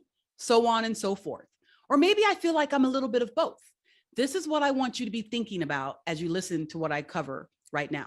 So let's get into the factors. Oh, actually, there's one more thing I want to tell you first. This is not soft science, okay? Again, I mentioned this is 30 years of research validated in 125 countries and in 11 different languages. Scientifically proven, okay? This is the data from the millions of people who've taken this exercise. And you might be one of them if you want to be. So whether a person's score is on the left or the right or mid-range, what you need to understand is that 2/3 of the world will operate differently from them in that trait. 2/3 is going to be different than where you are. Now think about that for a moment. Think about every conversation that you had that you felt like there was conflict. What about a miscommunication? What about an argument? What about where you just were like, I am not on the same page with that person? What about when you were on a trip with a friend and you just wanted to jump in the car and just go and see wherever you wound up? But that person's like, oh, no. We need to have a plan. We need to know exactly where we're going, exactly where we're staying. You're like, no, let's just get in the car and go. And they're sweating bullets because that's not comfortable for them. And you found yourself wondering, God, why can't they just get in the car and go? What's the big problem? Or they know I want to just go. Why can't they just do this for me? How many times have you said that about someone or thought that? Why can't they just do this for me? Well, again, it's not personal. It's just science. That person might be wired for the opposite of what you're asking, and you're trying to pull them out of their comfort zone. Doesn't mean they can't come out of their comfort zone, but maybe that's why you're getting resistance, is because that's not their happy place. They're wired for something different than you. So 2/3 of the world is wired different than you, okay? So again, knowing that, what does that mean? Does that mean that 2/3 of the world needs to flex their behavior to meet you where you're at? Or does that mean there might be times when you need to flex your behavior to meet someone where they're at? Well, I can tell you one of the marks of a true leader is to be able to understand themselves and have deep self-awareness. And then the next thing that a true leader needs to have is the ability to understand and manage the differences of other people. Understand and then manage the differences, respect the differences, navigate the differences, which means that that leader might need to flex their behavior a little bit to meet someone where they're at. The challenge is if you have to flex very far, if the gap is wide. And we're going to talk about that in a moment. So as you look at this and we go into the command factor, you can see that in this example, a person can be cooperative or take charge on this factor. And as you can see, the number of standard deviations from one side or the other matter. The more standard deviations, the harder it's going to be. So if I'm someone who's over here in the 70 range, and I'm working with someone who's over here in the 20 range, we're talking different things. We have different language going on, okay? And if I'm way over here in the 70, that means that 2/3 of the rest of the world is not way over here in the 70s with me, okay? So the farther the right, the farther the left, the more intensified that trait is, even though the numbers go up here and they go down here, okay? So just think of that. Farther the right, more intensity, farther the left, more intensity, and mid-range, as with any bell curve, most people are right here in the mid-range, which means that they can flex between the two with ease. So as we go through these 8 factors, I want you to be thinking about What side are you on? Left or right for each of the factors, okay? So let's get going. The first one is the command factor. The command factor indicates a person's desire to control the agenda, willingness to assert, and need to make decisions, okay? Cooperative is on one side, take charge is on the other. So as we talk about the command factor, here's the deal with take charge, right? This is their powers. They're results oriented, initiating. They want to set the agenda, decisive. They speak directly with assurance and confidence, right? Typically they can be strategic, but some of their kryptonite includes maybe being opinionated, maybe ignoring outside input, might assume control, may not be the best listener, maybe uncomfortable taking direction from other people, or underestimating the work needed to achieve goals, okay? Difference between take charge and cooperative. Cooperative leaders, they like to follow an agenda. They're process oriented, they speak diplomatically, they like to focus on one thing at a time, okay? And they're usually pretty practical, but their kryptonite could include being unassertive at times, maybe hesitant to speak, maybe underestimate their own abilities, and may consent, but later disagree, okay? So again, these are powers I'm sharing with you, but these are also kryptonite. So be listening and be thinking about which side are you? Are you more cooperative or are you more take charge? That is factor one. Factor two, the people factor. This indicates a person's openness and expression, transparency, and ease in relating to strangers. So are you more reserved or outgoing? Okay. So the outgoing people like myself, that's my highest score is outgoing. We're good at meeting new people. Usually we're lighthearted and optimistic and enthusiastic. We like to make a good impression. We love the limelight. We love to promote, advocate, and sell. We love working with open-minded solutions to things and situations. But our struggles might be that we may be overly verbal, sometimes dominate conversations, can be too optimistic. I don't know if there's such a thing. Often struggle, sometimes working alone, and may display strong emotions, okay? So those could be our kryptonite if you're in the outgoing side, but maybe you're on the more reserved side, okay? Your leadership superpowers improve preferring to work with tasks, good at working alone, can be serious and realistic, set boundaries to stay focused, and can be persistent to get closure. But struggles may include maybe being withdrawn or appearing unfriendly, maybe tend to see the downside first, or could be quietly self-righteous, it says, right? May resist collaborative work and may be drained by extensive interaction. Whereas someone like myself, I get fueled by extensive interaction. So again, think about this. It's not personal, it's just science. So understanding where you are is so critical, but being able to recognize when someone else is different than you, because that might be causing problems just because you're approaching something like the people factor differently. All right. So next one, number three, the patience factor. This indicates a person's natural pace, desire for stability, and need for harmony. Okay. Fast paced versus patient. Now, my top trait is outgoing. My second one is fast paced. All right. So I'm on the fast paced side of the patience factor, which means I really don't have much patience. But you can move the needle. When I recognized that about myself, especially when I got these reports several years ago, I was like, oh my God, I did not really understand how much of a challenge that was for me. So through the power of yoga and meditation and intentionality, I've learned to be much more patient, much more balanced, centered, and zen, and slow it down. But I have to do that with intention. I'm not wired for that. Okay. So in the patient side of the patience factor, powers include compassionate, warm, and sensitive, typically good listeners, receptive to others, patient and willing to wait, loyal. They promote harmony, consistency, steadiness, right? But some of their kryptonite can include maybe compromising too much, maybe not liking the challenge or confront, or maybe too trusting, might be resistant to change, or maybe not share true feelings because they're so patient with other people. On the fast-paced side, we'll challenge others. We're not afraid of conflict. We're usually very logical, objective, and can be detached. Action-oriented. We work at a fast pace and we respond quickly. We can be comfortable making difficult decisions. We welcome change and stir the pot. Our kryptonite could be not noticing others' feelings, maybe being judgmental or critical. We may lack patience and sometimes speak harshly, and may tend towards overactivity and could be prone to discontent. Ew, right?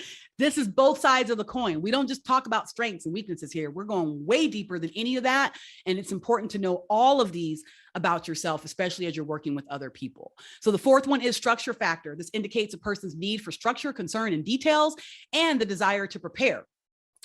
Spontaneous versus planned. Now, spontaneous is my third highest trait, okay? So the planned leader, right? Organized, scheduled, prepared, accurate. They like to conduct research. They like systems. They persistent to achieve goals, and they appreciate closure. Kryptonite may include being too inflexible or fixed. Perfectionist who doesn't want to make mistakes, maybe over-reliant on procedures, might over-prepare, and may have difficulty improvising. Okay, that's some of their kryptonite. The spontaneous side, which one are you, right? We're instinctual. We improvise on the spot. We operate spontaneously without procedures. Quick and give quick, reasonable assessments on things. We can work with broad concepts, and we're very versatile. But our kryptonite could be that we may lack organization. That's true. May overlook important details. Sometimes may overcommit and be underprepared and overconfident. And we may totally discount the rules and agenda. So let's keep moving here as we go through these. We got number 5, the trust factor. This indicates a person's ability to naturally trust others. So are you more skeptical or are you more trusting? Well, the trusting side, usually they're approachable, transparent, open to dialogue. They let people do their jobs, and they have usually they're strong relationship builders. Their struggles could be maybe being taken advantage of, fear, or taking people for their word, maybe not setting boundaries, and could get hurt easily or be too forgiving. The skeptical side of that continuum, they're critical thinkers. They aren't gullible. They discover the truth. They ask a lot of questions. That's how they learn. They are protective of information. And some of their kryptonite could be difficulty letting go, difficult to commit to others, and maybe not easily delegating. And sometimes they can make people uncomfortable with that level of skepticism. So remember, the higher the score, the more intensified that is. And sometimes the harder for the other 2/3 of the people to understand where you're coming from. Then the 6th trait is the pioneer factor. This indicates a person's drive to set ambitious goals and to pursue them. So we have content on one side and pioneering on the other. So pioneers typically are trailblazers. They take initiative. They launch new programs. They're goal-driven. They're restless. They see difficult tasks through to completion, and they're usually very competitive and confident. But some of their kryptonite could include being too aggressive, or maybe not sacrificing a balanced life. Maybe they're too competitive, might seem greedy, may tend to cut corners, and being overly vigorous. Okay, so which side are you on, content or pioneering? Because the content leadership style is following a set agenda. They focus on reality, concentrate on a balanced life. They're satisfied. They don't need to fix everything, and they love a steady environment. Their kryptonite could be that they don't push forward enough, maybe too comfortable with the status quo. They may stay in their comfort zone and be resistant to change, even if it's good change, and may respond negatively to the gung-ho type of environment. They're just not interested. Now, number 7, the risk factor, indicates a person's willingness to take risks and their ability to tolerate the consequences. Cautious versus risk-taking. So this makes sense, I'm sure. Cautious individuals, they plan initiatives carefully, they preserve and protect, they see potential dangers, survey situations, and they follow the proven path. But they might miss opportunities sometimes. They might be overly cautious and maybe too hesitant and can be slow to take action. Whereas the risk-taker side, I'm also on that side, we rely on intuitive thought. We're willing to take chances. We venture into new areas. We face danger very comfortably, and we're tolerant of the losses, okay? We'll pursue opportunities and demonstrate courage. However, we may take unnecessary risks, may gamble against the odds, may create exposure, miss the danger, and be too speculative. And then the very last one here is the creative factor. Now, the creative factor indicates a person's capacity to be original, creative, and work with new ideas. Now, the farther you are to the left or the farther you are to the right, that's going to be your highest trait. I'm much more on the creative side than anchor. It's one of my highest scores as well. I think it might be number 5. So that means that I'm not anchored. I'm totally creative, and I rely on intuitive thoughts. I like to brainstorm. I like to develop new methods. I'm usually open to very unusual ideas, and I'm always imagining the possibilities. I like to say, if you think in terms of thinking inside of a box, with those of us who are very creative, there is no box. It doesn't even exist, okay? We might connect some disparate dots if we want, but we're not interested in thinking inside of any kind of box of any kind at all. But our struggles might be that we may undervalue proven methods. We could lack focus. We might have difficulty following set procedures. That would be me. And we can become easily bored and sometimes forget reality. We're like, our heads are in the clouds sometimes because we're always coming up with new ideas of how things can be done. And the anchored side, now this is my sister over here on the anchored side. Typically, they want an orthodox approach. They focus on practical realities, follow established procedures, operate using evidence, and consistent implementation and execution. This is my sister all day. And she's very systematic. So she'll be the one, there'll be not a piece of paper anywhere on her desk. I'll come in, I'll be like, hey, what? You're not even working in here. What's going on? And she goes, I am working. I'm like, well, why is there no paper on your desk? She goes, because I put the papers away when I'm done with them, Kenyatta. And I'm like, oh, great idea. That's not what I'm doing, but she's wired for that, right? So struggles in leadership with the anchored style might discount unconventional ideas, and they may overly rely on proven procedures, may procrastinate on open-ended tasks, meaning they need to know exactly what the process is, and they want closure in that. They may be hesitant to act on new ideas and could become overly conservative or resistant to change. So those were the 8 factors on the continuum. So as you take a look at this, where are you on the 8-factor continuum? Now, I know I was going fast. Hey, I talk fast, so hopefully you were listening fast. I did tell you I'm an outgoing, fast-paced influencer, so I warned you, but you can go back and watch this again if you need to. But to get an idea, these are the continuums. The words are descriptive, okay? There's no confusion here. You understand, what skeptical is versus trusting now, content versus pioneering, cautious versus risk-taking. Very easy to understand explanations and wording that we use for these 8 factors. So I want you to get a piece of paper and a pen right now, if you haven't already, and start writing down command, people, patient, structure, trust, pioneer, risk-taking, creative. And then write down, are you more on the take charge side or cooperative? Actually, if you want to get fancy, then give yourself a number. Which number? Where do you think your number is? Maybe it's not so much more take charge, but are you over here in the 80 or are you 60? Are you cooperative side all the way at 20 or are you about 45? Okay. So be specific, really think this through and ask yourself, which side of the continuum do you think that you fall? I want to offer you the opportunity to find out. I want you to not only write down what you think you are, because that gives a moment for self-reflection. And maybe no one's really asked you these questions before. Maybe you're already realizing, oh, I see why it's so important to know this. Now I know why I'm always coming in hot, I call it. That's me, the spontaneous one, right? Versus someone like my sister who's going to pack for a trip 3 days before she goes. I'm usually packing the morning of, right? Now I know why I always do that, okay? And why she always does that.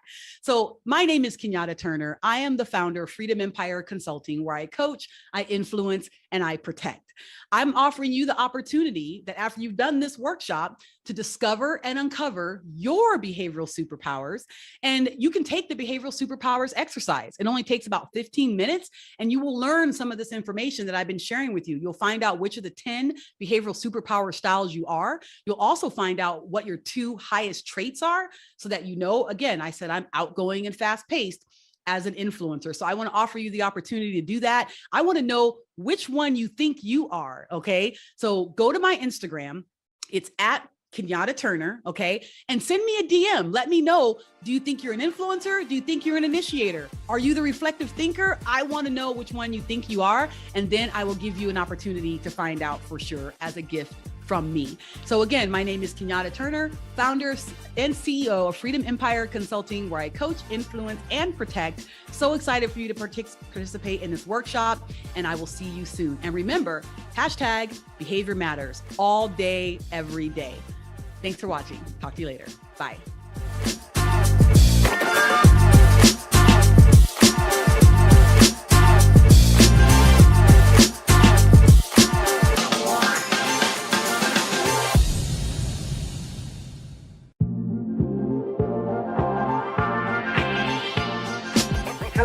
My name is Stephanie Wall, and I am the CEO of Speaker Stephanie LLC. I am the founder of 1 Million Lives Transformed and the founder of Her Story, Our Story, 1 Hour of Power. Psychology says that we're always moving towards something. Psychology says that in our present state, we're moving from our present to our desired state. The great late Bob Proctor says that change is inevitable, but that personal development is a choice. Let's talk about the 7 steps to getting you to the life that you want. Let's start with talking about goal setting versus problem thinking or problem solving, which is more like problem thinking. Problem thinking. What is goal setting versus problem thinking? Goals is when you have a structure and you have a plan of action. So you're focusing on what you want. Problem solving or problem thinking is focusing on the problem. Example, I want to quit smoking. Quit smoking means you're focusing on smoking, and you will do more of what you're thinking about, because what we think about, we move towards. Goal setting is being focused on what you want. Neuro linguistic programming, the NLP program, says that our goal setting is unique as our fingerprint. Let's get started on step 1. Step 1. We just talked about it, goal setting. Focus on a positive goal, a positive self-talk. So instead of saying stop smoking or stop eating too much, we'll say a better, healthier, relaxed life. Ask yourself these questions. What do I want? What do you want instead? And what would you rather have? What do you want? What do you want instead? And what would you rather have? Step 2. Your goal must be specific. I'd like a house. I would like to get a house. I would like a new car. I would like a new job. I would like to, instead of saying something, if it's kind of generic, you can't say I would like to be more confident, but instead of saying more confident, talk about what you want to be more confident to do. Specific. An example, I would like to be able to record a 12-minute keynote.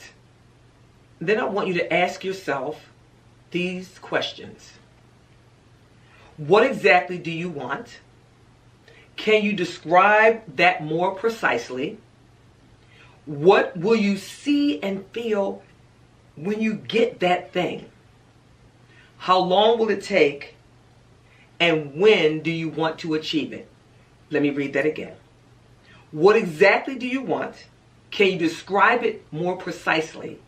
What will you see and feel when you get it? How long will it take? And when do you want to achieve it? Step 3. How will you capture the evidence? How will you capture the feedback? An example. A salesperson or a customer service person would know immediately if they were working on their customer service abilities. Because when you engage with your clients, just from that rapport that you're building, you'll see whether or not you're doing a great job, or just based on the feedback or customer surveys. So ask yourself these questions. How will you know that you achieved your goal? What are the milestones that you will set in place to capture it along the way? How will you track it? And how often will you check your tracking? Again, how will you know that you achieved your goal? What are the milestones that you will put into place along the way? How will you track it? And how often will you check the tracking system? Step number 4, line up your resources. Line up your resources. These are the questions you should ask yourself in order to fulfill step number 4. What resources do I need to achieve this goal? What resources do I already have? And what will you find, and where will you find the resources that you need? What resources do I need to achieve this goal? What resources do I already have? And where will I find the resources that I need? Step 5. Be proactive to complete your goal. You must take an action. In order to do anything, you must first see it, right? You must say it, believe it, and then do it. And then ask yourself these questions. How far is this goal under your control? So how much control do you have on the goal? What are you going to do specifically? And what will you be doing to achieve this goal? So what are you going to do? And what will you be doing to achieve the goal? 6, pay close attention to the consequences. Each time you go for a goal or you make a change in your life, it affects not only you, it affects the other people around you. So ask yourself these questions in relations to checking out and being careful and focusing on the consequences. What are the consequences for others? What are the costs? How much money? And what are the opportunities? And what might you need to give up? Again, what are the consequences for others? What are the costs? What money is required? And what opportunities are there? And what might you need to give? How are you feeling? You still with me? Just remember that no matter what you do, remember about balance. How will this balance with the rest of your life, this goal? How will it balance with it? And what aspects of your personal current situation would you possibly have to give up?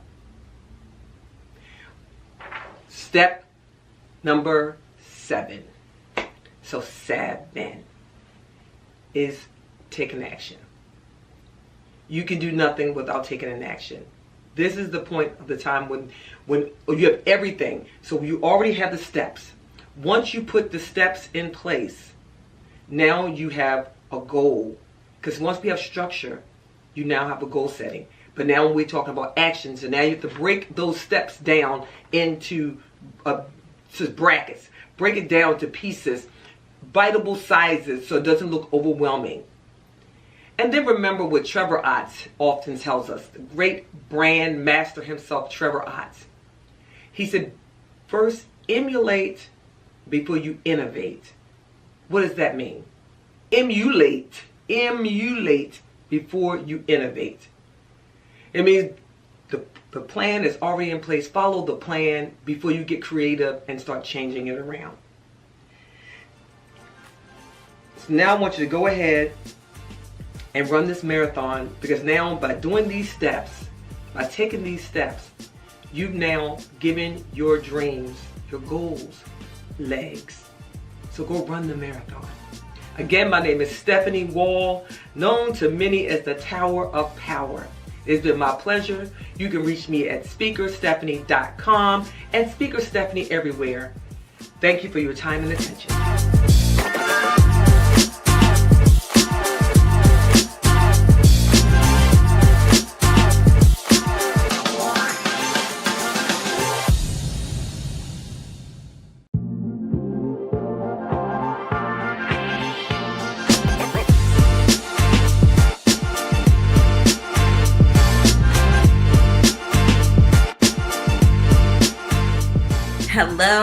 Hello. I am grateful that you are here today with me to talk about personal brand development.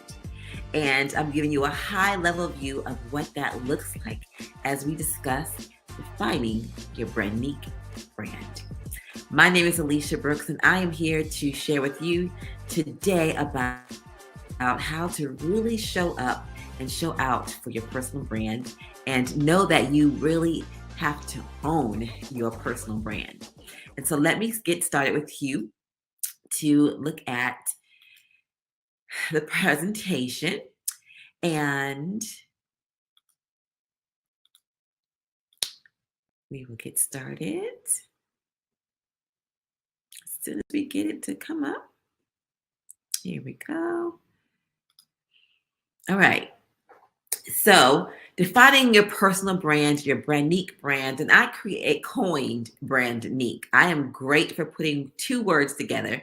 And when I do that, I become creative. And so I put two words together, brand and nique, or unique. And I want to make sure that when people meet me, when they leave me as a client, that they have a Brandnique brand that shares with the world exactly who they are. And so that is what we're going to talk about today. I'm going to give an overview of what your brand is. Now, you are your brand, your personal brand. You are your brand. And so I always tell you to visualize and believe in your future self. That is one of my main affirmations, because a lot of people really don't understand how to visualize. You first have to see yourself there in order to become that. And so it's all in a process. It's all in walking in that and knowing that you are destined for greatness. So now a little bit about me.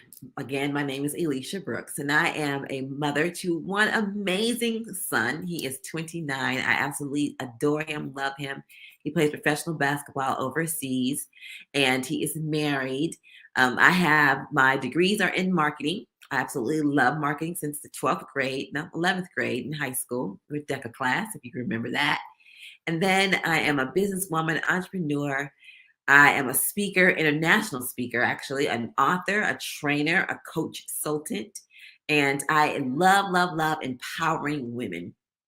And I am a daughter, a sister, a twin sister, a grateful friend to many people, and I have a passion for women. So this is my baby. This is when he was, 10 months, I think he was, senior high school, and then he played at Davidson. So that's my baby. And these are my brands. I have Brandniquely You, which is my client work for brand development. BU Global is my nonprofit organization. Brandniquely You Academy is where I get to teach and educate. Authentic Lifestyle is one of my ministry lifestyles. And then my 3 Peas in a Pod is my cleaning service with my sisters. And so that's a little bit about me. Now let's get into the nuts and bolts of this. How are you showing up representing your brand? Because you do know that your brand precedes you. So people get to see who you are, but it also precedes you. You remember how when we were in high school or elementary school or middle school, and your reputation preceded you. So the teachers already knew who was a class clown, who's going to be the valedictorian, who's going to be, they already see that in people, and it goes and it follows you. And so you have to know that you show up every day and you represent your brand. And how you do that really does matter, considering what all that you want to do. And I'm always talking about owning and controlling your brand. When you don't control your brand, other people will. And you don't want your brand in other people's hands. All right. So let's look at the different aspects of brand development. And so you look at your brand mission, your vision, and you must have one of those, because if you don't, it's like, what am I out here doing? What's my goal? What's my vision for myself and my company and all of that? And so you must have a brand vision and a mission. Your brand voice and tone is how you speak. You want to show up authentically as you. And so you must have the same tone throughout your platforms. And we'll get to that too. Your brand strategy. How are you showing up? Where do you need to show up at? And then your brand story. Everyone has a story, and everyone has a story that people can connect to. Now, not everyone is going to connect with you. Everyone's not going to vibe with you, and that's okay. But you got to understand that your brand story is unique to you. Okay. And then we're going to look at the other side, which is your brand image, which is your impressions. It's your reputation. It is your beliefs and your values. And it's how you really connect with other individuals. We are in a space now where we're on social media and all been doing amazing things, but we have to have that human connection.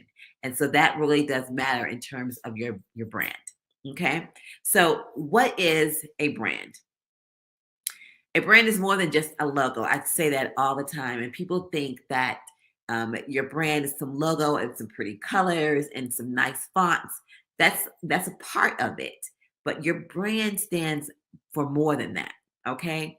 When we look at your brand, it's how people are going to remember you. What's going to stand out for them? What's going to make them remember that you made a difference, that you showed up, right? And so it becomes, those parts are your assets of your personal brand or your brand. And you have to look at deeper things than that, like your brand promise, the brand value. What are you going to show up and bring to that person or individuals every single time they get with you? And so you have to build relationships based on that, if that makes sense. So every aspect of your business contributes to your brand. Your employees, your stakeholders, your friends, your network, all of this is involved in your brand. And so we have to look closely at where do you really see yourself. And that's why I take clients through a series of assessments where we got to get you closer to your personal brand as possible. And a lot of people don't understand what that is. And a lot of people think, just because it's a logo, yes, you do need a logo and all of that. That you need a brand first before you start marketing anything. Okay. And so that's where all of this comes in at. And so continuation of what a brand is. When building your brand, you're looking at a few things that you want to look at. So what are they going to get when they receive you? What's your core identity? What's the 7 things that your core identity deals with? What does that look like for you? How are you really going to connect with people? What really does matter to you? Is it about time? Is it about excellence? Is it about customer service? Is it about serving? What are your core values? Okay. Your personas, your brand story, your visual identity, your aesthetics matter. All right. A lot of people just put things together, but your aesthetics matter. Okay. And then the content you're putting out there. What kind of content are you putting out there? What kind of information are you educating people on? And a lot of times we think that content is all about selling. It has some selling to do with it, but think of it like this. It's the 80-20 rule. You give content 80% of the time, which means you're educating them on something, you're giving them insight on something, whatever that is, and then 20% sales. A lot of people do that backwards, but you first have to show that you know what you're talking about, that you have studied, that you've researched, that you have become an expert and a master in it. Okay. And so that is where your personal brand begins to really rock and roll. Okay. I know that because a lot of us have so many gifts and talents, and we're like, I can do this, I can do that. But really, you want to hone in on what your personal brand and what your image stands for. Okay. So let's look at, who are you? In search of identity, a lot of clients come to me and I'm like, I don't know what my purpose is. I don't know if this is what I'm going to put, if I'm going in the right direction, if this is what I'm supposed to be doing. And I always say, take the time to look at your life and things that you put aside, but keeps coming back up. You keep putting it aside, it keeps coming back up for you. And every time you talk about purpose, it finds its way to you, right?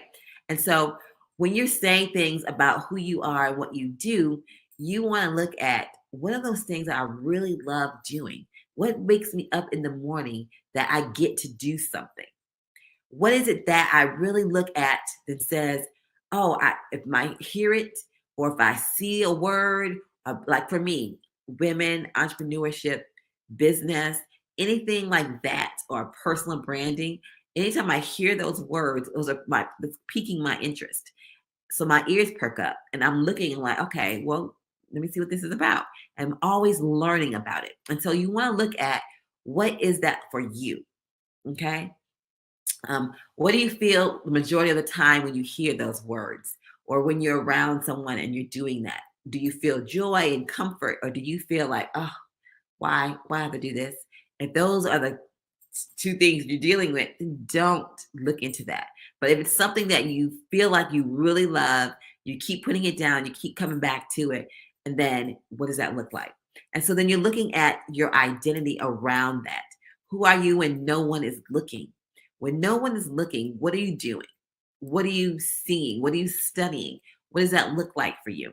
All right. And so looking at your true identity, especially when I'm working with clients, I take you through my dual program, which is personal mastery and then personal branding, because you have to first know what's on the inside first before we can work on the outside, if that makes sense. And so we start with your character. Your character is your attitude. It's either positive or negative. Hopefully it's positive. It's your ambitions. It's your qualities. It's your abilities. What does your character say about you? What can your people say about you?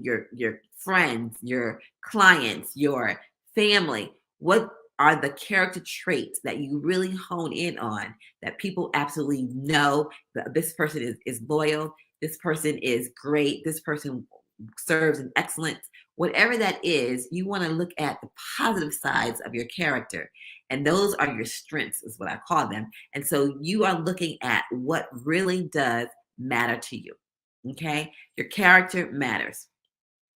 Then we're looking at the value, your principles of standards. How do you govern yourself on the job, working for clients, people you serve in the community, whatever that looks like? What values, core values, do you hold true?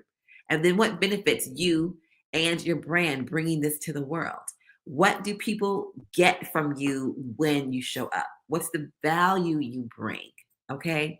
Value and not material worth. Those are two different things. We're not talking about material possessions. We're talking about the value of you bringing someone. So let me say this.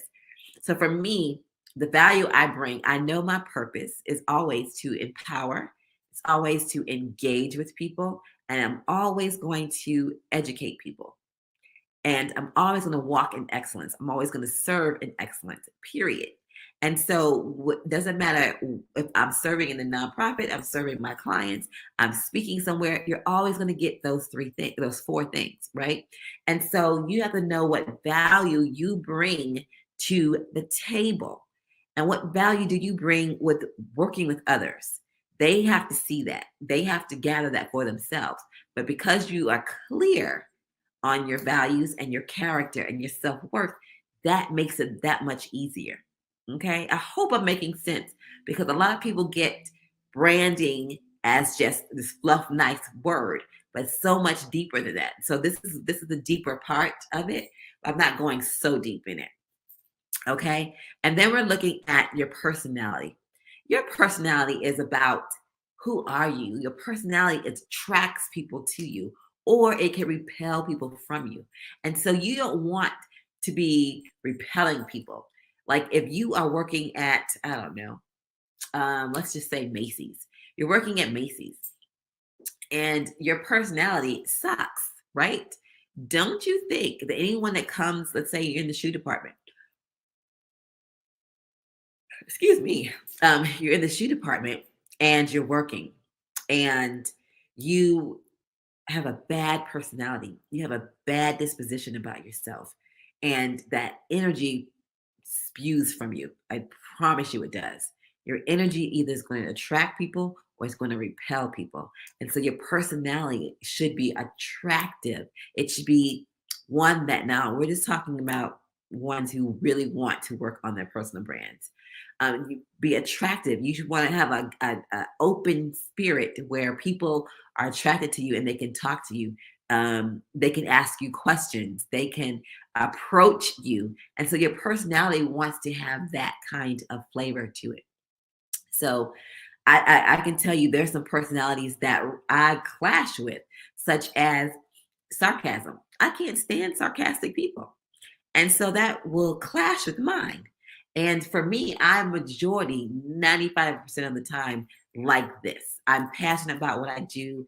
I love what I do. I'm going to give 110%, right? And so that is what my Brandique flavor is. And I want you to think about what your Brandique flavor is in terms of your personality. All right. Think of positive things. All right. Not dwell on the negative. Then we're looking at your image. I can't say this enough. Oh my gosh. Because we work on the inside, your outside is going to be portrayed by what's on the inside, right? And so your outside appearance, your image, is one of your biggest brand assets and how people will perceive you. Your perception versus how others people see you are totally two different things. You might be walking in confidence and thinking you're walking in confidence, and you are in your own mind, in your own right. But how are people perceiving that, right? And so you want to look at your appearance, your dress, your hair. How do you wear your clothes? Are your shoes shiny, or are your heels ran over? Like, what does that look like? Because your image really, truly does matter, because that shows if you have confidence or you lack confidence, if you know exactly who you are or don't. Okay. So you know when someone is feeling confident about themselves. And there's a big difference of feeling confident, knowing who you are versus being so out there and flamboyant and cocky. There's a difference in that. But your image will portray your true self on the inside. All right. So understand that your image, your outside appearance is a key factor. Okay. Then you want to look at your impact. When we're talking about your personal brand, what impact are you wanting to leave? What impact, what impact you can't stop yawning, right? You can't stop it. So your impact is, how are you going to have impact in this world? How are you going to actually touch individuals? Okay. How are you actually going to look at how you really want to show up? What's the value that you want to bring to every single person that you engage with? So you look back at your mission and your vision, because that's going to really show how you want to impact the world. Is it through empowerment? Is it through makeup? Whatever that is, how are you impacting the world, leaving your footprint on the world? Okay? Because that's where your influence comes from. That's how people are going to connect with you. People will remember how you made them feel, not all the time what you said to them. Although words do matter, it's what the feelings we attach to those words that matter the most. And so that goes back to the impact that you have. All right, so let's look at your brand reputation. Your brand reputation should be one that's authentic. How many times have you been around someone that seems so inauthentic? They seem like they're stoic, or they feel like they're above everyone else and they're trying to showboat. I know you've seen and been around some people like that, right? And so you want to know what your reputation is authentic to you. When people engage with you, do they feel that warmth? Do they feel that you are sincere? Okay. Are you showing up as yourself or the representative? And so you have to look at that and how you are really introducing yourself. Your first impression is always the lasting impression. There are some people I remember years and years ago I've met, and that first impression really did make a difference, right? So you want to show up in confidence. That's I can talk on confidence a long time, but this right here, your confidence shows up. And I always say, you can only go as far as your self-esteem and your confidence allows you to. So if you have low self-esteem, you're going to have to do things to build that up. Because if you want to go far, you've got to have self-confidence. You got to believe in yourself. You have to know that you do matter. And that is what's going to do and be and keep you going because you're authentic and you know that you can do whatever it is that you desire to do. All right. Now let's looking at the aesthetics of creating your brand. All right. That was the part about the inside, the person part. Now we're looking at the outside and how to actually create a brand for you. Now let's look at the brand value, of course, and your core offerings. A lot of times we are coaches, business owners, business CEOs, consultant. We are always serving others. Okay. And so you're looking at what brand value do you bring? Okay. The core offering that you offer. And that could be consulting, that could be coaching, that could be one piece of the pie. But of course, there are many other pieces. So you have to look at what is your core offering. Is it going to be coaching? Is it speaking? Is it consulting? Whatever that is. And then why do you exist? Why did this business come together? What is it that pulls at your heartstrings that you get to do this? And then you look at what future do you want to create for others and for yourself. All right. How do you see yourself serving other individuals? Is that through graphic design, making a beautiful graphics? Whatever that is, you have a mission behind that. And so you have to look at how you're going to create the future with your gifts and talents because of the value that you bring to others. All right. So who are you and what kind of work do you do that brings value to others, whether it's a solution, a resolution, what have you? How are you doing that? So let's look at personas. Personas are your strong brand communications. It's the people who you want to have a relationship with and do work for. All right. So you look at it in terms of having a person that is how you want to see that individual go from A to Z. All right. So it says personas are an important tool to help you vet your ideas and ensure that everything you are offering is relevant. If you don't have the clientele that is going to need your services, then you are missing the boat. And you have to look at who your personas are. You can have multiple personas. However, I suggest that you really look at and hone in on at least 1, 2, or 3, no more than 3 at a time. Because I know how we can get all over the place and we want to serve everybody, but you can't serve everybody because every dollar is not your dollar. And every person, every client is not for you. And it's okay if they're not, but you have to be clear on those personas of who you want to show up and serve, because that's when you get to do your best work because you have clarity around them. You know what their needs are. You can communicate to them and in a way that they actually get it, if that makes sense. And so you want to look at how and who the personas you want to work with. Now you can always add, but start with 1, 2, or 3, no more than 3. Okay. Then you're looking at your brand story. Your brand story is what you communicate to others. It's how you share your inner being. It's like when you become vulnerable about something. For instance, I have been in a domestic violence relationship / marriage, right? And I know when I speak, I always say my life was not for me. My life was for others, for me to educate and to empower others. And so I can share that story in different spaces or not. But when I share the story, I'm letting my guard down. I'm letting my walls down to allow other individuals to connect with me. And see, that's a connection of, depending on who I'm speaking to, that's a trauma bond. Like we own a trauma bond together that we both can relate to. And so you want to create stories, not like that necessarily, but create stories as to why you got started.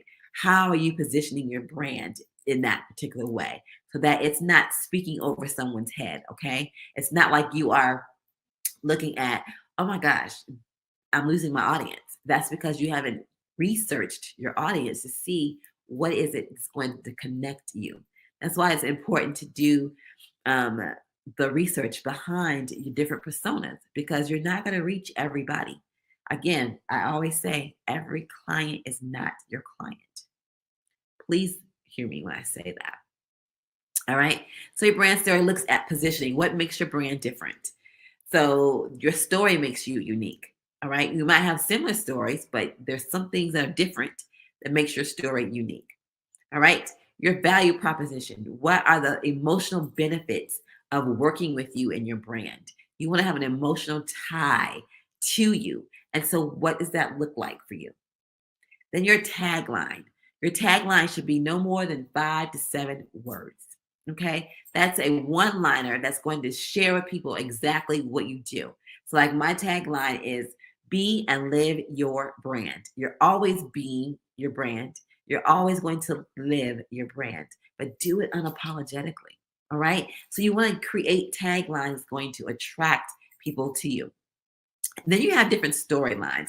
Those storylines are what you have. You can have 3 or 5 storylines and you get to share with people, share with your audience on how to choose your brand. And again, every client is not your client, so you cannot be attached to that. All right. Your visual identity. I always have bold colors. So my bold color is bright yellow and this pink, right? And so what is the visual identity that people are going to recognize you? So I can post something and everyone knows, oh, that's Alicia because it's bold, it's yellow, it's bright, it's all that. And that relates back to your personality. And so your visual toning, your aesthetics is going to how you're going to be recognized. It's cohesive across all platforms, period. Your brand is cohesive. It's going to be the same on LinkedIn as it is on Instagram, as it is on Facebook, as it is on all of your brand is cohesive. All right. And this keeps it consistent. That way that you're focused on whatever it is and that people know and can recognize it. They may not see the logo, but they recognize, oh, I know who that is. All right. And you want to have that kind of visual identity. Your brandography. Your brand should represent you. So you see the pictures that I've used. I use most of these pictures in all of my content. It's all about minimalist. I love minimalist photography. I love the flowy kind of things it's feminine. And that's my brandography around it. It tells a story and it's visual and it attracts those individuals, women, of course. And it has attracted men too.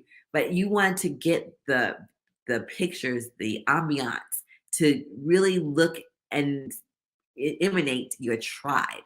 It's how they vibe as well. They will be attracted to it as well. And so you want to invest into your personal brand, get some great photography pictures done for yourself, and then there are several different websites you can choose from, like iStock. iStock Photos has amazing photos that you can use for your brand, and you can keep reusing them. Now, if you want to switch up, that's, you can do that, but do that gradually so that people are walking with you and they're not being confused as who is she? Who is this person now, right? So you want to do it gradually, okay? So we've seen Rihanna. She is the billionaire now with her baby coming. And so she's gone from being a star to now owning her own fashion and makeup and all of this. And it's amazing, right? She's walked into her brand being herself, her sensual, sexy, authentic self, okay? Then we have Michelle Obama, who is always becoming even better and better and better. And so she has looked into how creating her own personal brand is outside of being out in the White House. So now she's had to reinvent herself as to how I can show up in the world. How can I add value to the world and to the girls' lives, okay? So you're looking at your brand is always evolving with you. And it's always going to evolve. As you grow, your brand grows. Okay. Now let's look at your brand colors. I always suggest 4 to 5 colors because you have main colors and then you have accent colors. And so my main color is purple, which is my all-time favorite color. And then I have pink, fuchsia, whatever you want to say. And then the pop color is yellow. And so my accent color is orange. And so those are the main colors. You want to have 3 to 4 main colors. And you could have a 5th one too, which is like a softer version of it. But you want to make sure that each color has a number. And you want to make sure that if you are branding yourself, branding and you're co-branding with someone, that they know exactly what colors to use. Otherwise, it's going to be all over the place, and you don't want that. So remember that each color has a hex, RBG color, and so each color has a number. Okay. And so when you're looking at being brandically you, how are you being brandnique? How are you showing up in a bold manner? Places that you wouldn't think you would. As you grow into being the woman, the business owner, the boss lady, all of that, Black CEO, woman CEO, feminine CEO, whomever, what does that look like for you? How do you choose to be brandnique? One that is authentic, one that is ranting and raving, and you have followers and your tribe following you. What does that look like? All right. Sometimes that takes a lot of us stepping out of our comfort zone for those who are introverts and being brave and bold in everything that you do. And it's not about just doing things. It's about how do you really want to show up? Okay. So let's look at showing up and how that looks for you. And so I always say, again, going back to my 3-4 E's, I always seek to engage, to educate, and to empower others, regardless of which brand I am representing at the time. That goes back in alignment to my purpose. I know that if I'm doing my nonprofit or if I'm doing branding or if I'm speaking, it's always going to tie around those 3 things.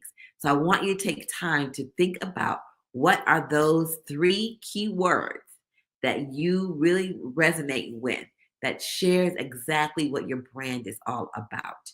I say 3, it could be more, but I really hone in on 3 because you don't want to get so overwhelmed trying to be all these different things all the time. Okay. So think about that. Then I want you to watch what you put out into the world because your brand matters. You know, you ask your friend or your relative or a mentor or someone who can give you the honest truth of how they see your personal brand. Because I don't want you to put things out there and you think you're doing something great and then people are perceiving it in a different way. So I always really want you to do that at least 2, maybe 3 times a year so that people can get grounded on who you are and what you do. And a lot of times, again, we can be showing up in a totally different manner than what we intend to. And people will perceive that in a different manner. So you have to look at that. And so that's why I say get feedback, because how you really want to show up, being your authentic self unapologetically, you can do that in a manner where you're not actually pretending, because you don't have to pretend if you're walking and working from the core value of who you are. Okay. Now let's look at a few strategies. A few strategies is like you're always growing. You're not staying stagnant. Your personal brand and you are not staying stagnant. You're always growing every day, every hour, every minute. You're learning something. And so I want you to take time to reassess what your personal brand is regularly. What ideas, what ambitions do you have? Where do you see yourself going? Does your brand and what you say and how you feel and what you do align with where you're going? And so you have to look at, how am I growing?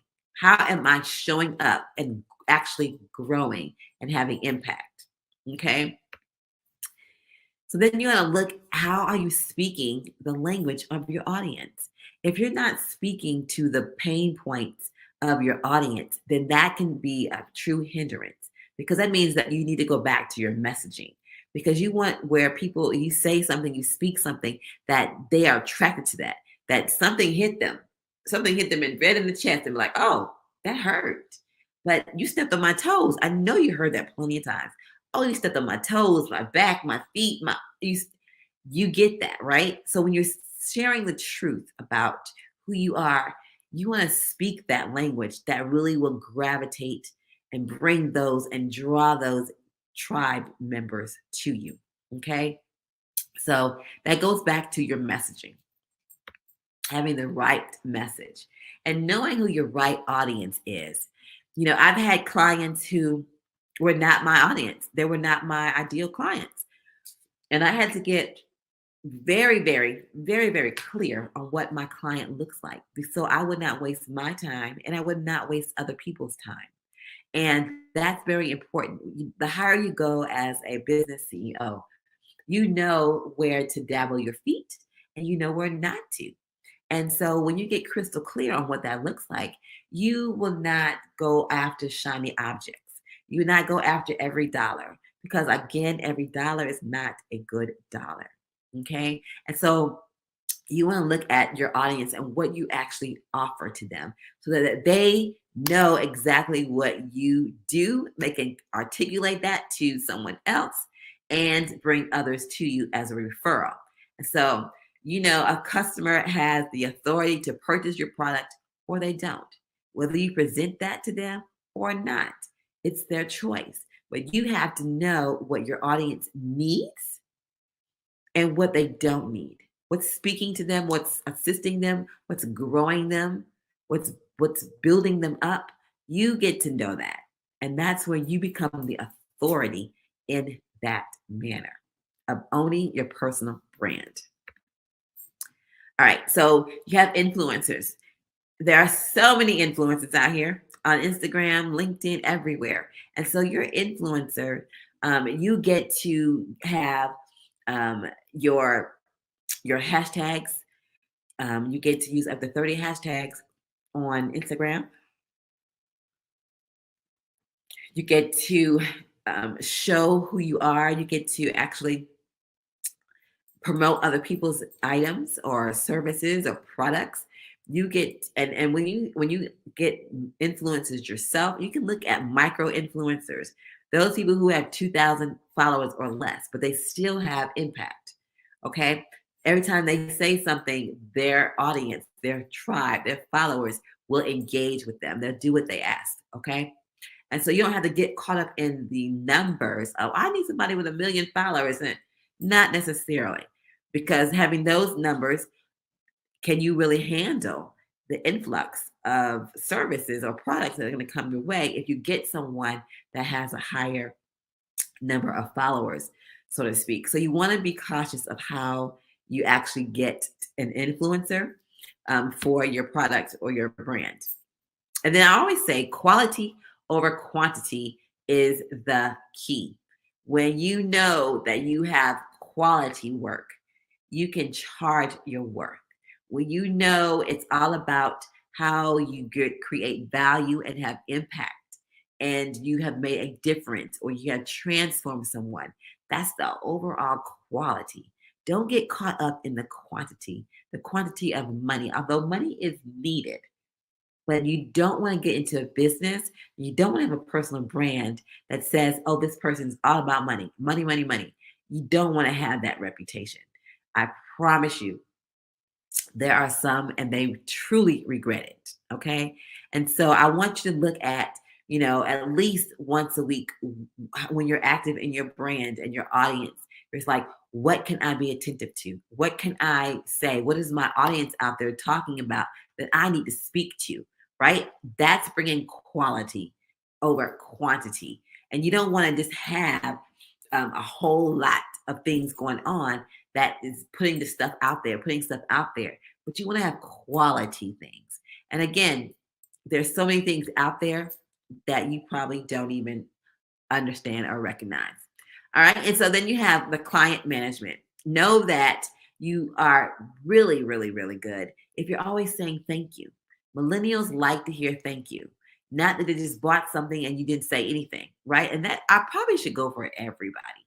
Okay. So make sure that you have good client management. Once they come on to work with you, you get to show them excellent client management and engagement. Okay. A lot of our clients come from social media. It comes from referrals. And so when you look at the engagement, look at how you are creating impact. All right. On an average, being on Instagram is 28 minutes. Have you given some impactful, influential, authority speaking content that's going to attract more people to you? So you want to look at that and how that really does serve you. Okay. So if you have any questions, comments, concerns, thoughts, I would love to hear them. You can put them in the comments, or you can send me an email, or have you, whatever method is good for you. But I want you to make sure that your personal brand speaks to who you are. It shows who you are as your person from the inside out. And you have to own that. All right. So when you get to own that, you don't mess that up.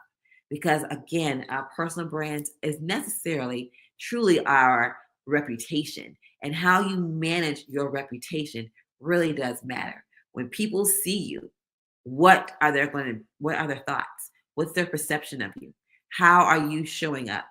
What are they going to get from you? What's the value you bring when you show up at the table? And so you want to ask yourself all of these questions about your personal brand. Again, it's more than just beautiful colors and a beautiful logo. It is more deeper than that, especially when you're talking about really having a company and becoming a CEO. You have to know that what you stand for, who you are, what's your identity, and you have to really know from the inside out. Because a lot of times that's how CEOs really crumble in terms of their business. They get sidetracked. They see the shiny objects, and you don't want that to happen to you or your personal brand or your business brand. And so if you have any questions, please reach out to me. Here's my contact information. You can email me. You can reach out to me, DM me. I am here for you. And so if you have anything that you need to do, please remember to always be and live your brand. It is all about you, and you. So do it well, wear it well, and be authentically you. Actually, be brand uniquely you. Until next time, mwah.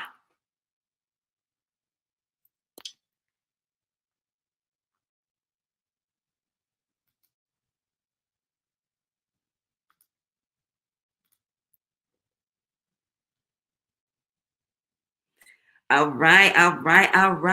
I am grateful that you stayed to the end.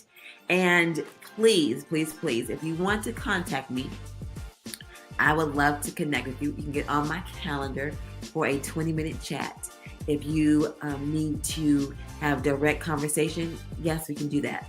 You can get my email and or my text me if you want at 980-205-2627.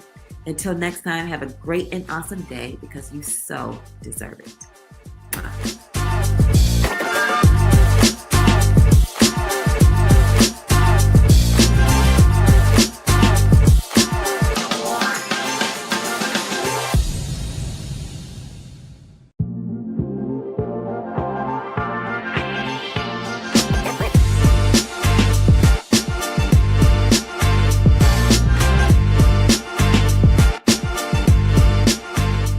Until you make the unconscious conscious, it will direct your life and you will call it fate.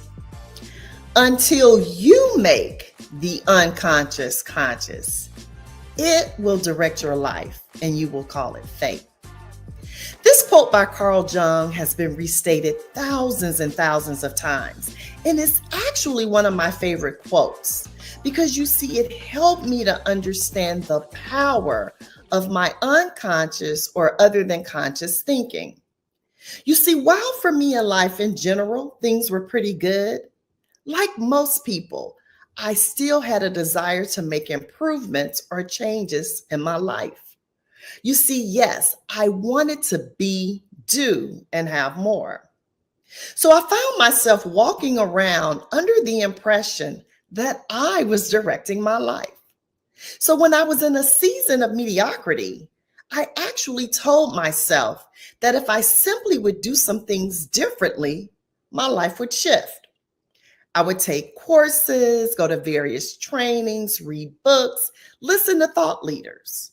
In other words, I did the same things that most people do.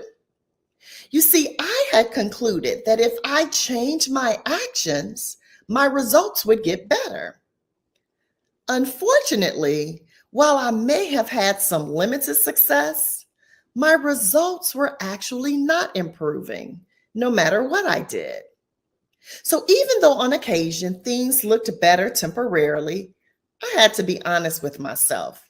You see, the things I was doing did not have that stickiness to them. The results, they were average at best. And we all know the sayings, right? And if so, say them with me. You see, the proof is in the pudding. Or as some people say, numbers don't lie, people do. Now, both the word pudding and numbers are referring to evidence or results. So results matter, right? Otherwise, why would we say things like, I'll believe it when I see it? It took me more years than I'd like to acknowledge, including seasons of low self-esteem, of anxiety and overwhelm, and trying to maintain the success I had already achieved. Seasons of doubt and shame from being in an unsuccessful marriage. Seasons of frustration from weight gain, disorganization. Seasons of not enjoying my career because I thought my team was crappy or that the organization didn't value me. You see, this list can go on and on. But the truth of the matter was, I had to realize that I might need to start looking at myself. Was it the glass ceiling within my organization? Or was this really about me? Was it about my team who spent too much time complaining and gossiping? Or was it about how I was leading and managing them?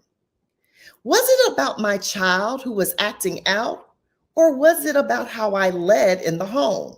You see, how we do anything is how we do everything. So I began to notice that the one common denominator in each of these situations was me. So if in every area of my life I was wanting things to be better, maybe it was not other people. You see, up until that time, I was failing to realize that I was everywhere I went. So being the analytical and curious person that I am, I finally decided that since I had tried everything else, what did I have to lose by finally focusing on my self-leadership? My mentor and leadership guru, John Maxwell, states that the highest level of leadership is self-leadership. This led me to the realization that as together as I appeared to be on the surface or the outside, that on the inside, and specifically in my self-talk and thinking, I needed to get my act together. Hi, my name is Angela Hooper Minifield. I am a certified high-performance coach, speaker, trainer, and chief equipping officer of Minifield and Associates, LLC. And I need to get my act together. Now, while I don't have at my liberty today enough time to walk you through my entire journey, I am here for two reasons. One, to create a safe space for you to acknowledge that you might need to get your act together as well. And then secondly, to share with you the 3 fundamental tenets to getting your act together if you, that is, desire to have more sustained results in both your personal and professional life. Is that fair? Great. Now, when I talk about getting your act together, I am speaking about 3 specific areas of life. A, attitude, C, communication, and T, thoughts. So let's start with A, attitude. As a senior certified human resource practitioner, whenever I hear someone talk about attitude, I actually chuckle. Think about it. How many times have you either heard someone say or that someone else had a bad attitude? What exactly does that mean? I bet if I asked 5 people to tell me what they meant when they said someone had a bad attitude, they would each give me a different answer. For some people, it means tone of voice. For some, it means poor energy or lack of enthusiasm. And for others, it simply means that another person didn't agree with them. Who has ever been accused of having a bad attitude and found themselves totally clueless? I will have to raise my hand, as there have been times that I have been accused of such by many exactly.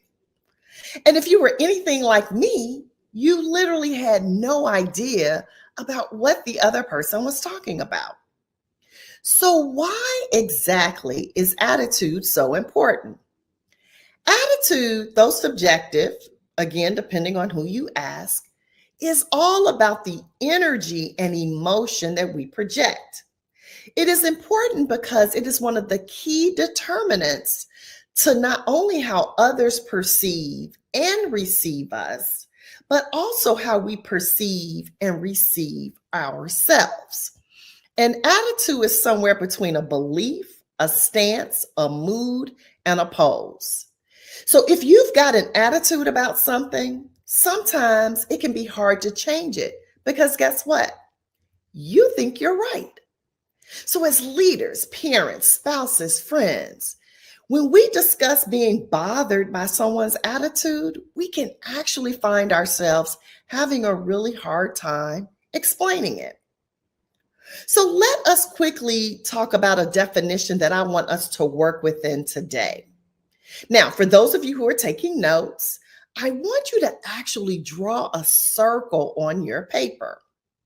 Right above it, the word attitude. Now, inside that circle, I want you to write 3 words: think, feel, and do. So again, write the words think, feel, and do.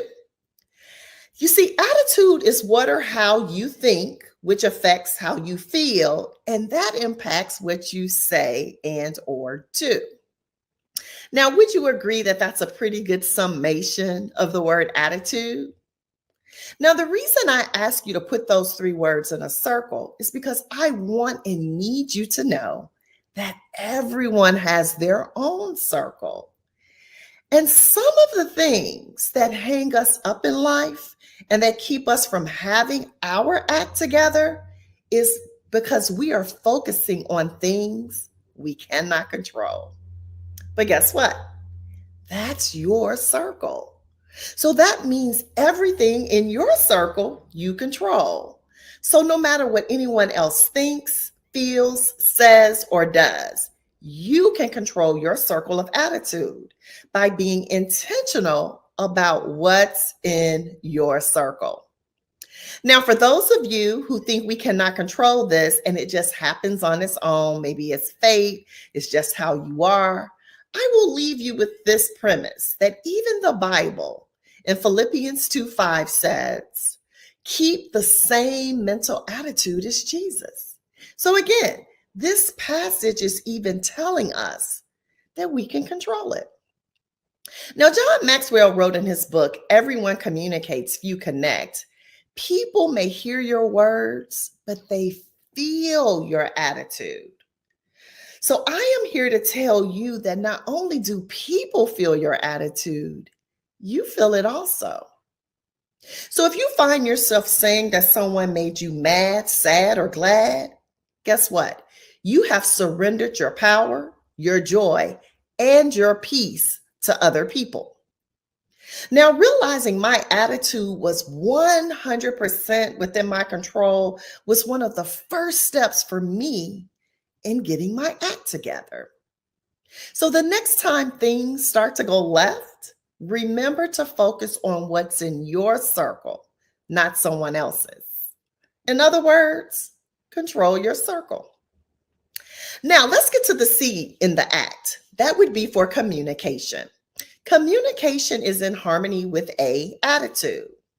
Now, I propose that if your attitude or circle is on point, your communication or what you say or display, because again, communication is both verbal and nonverbal, that will be in harmony with what you desire.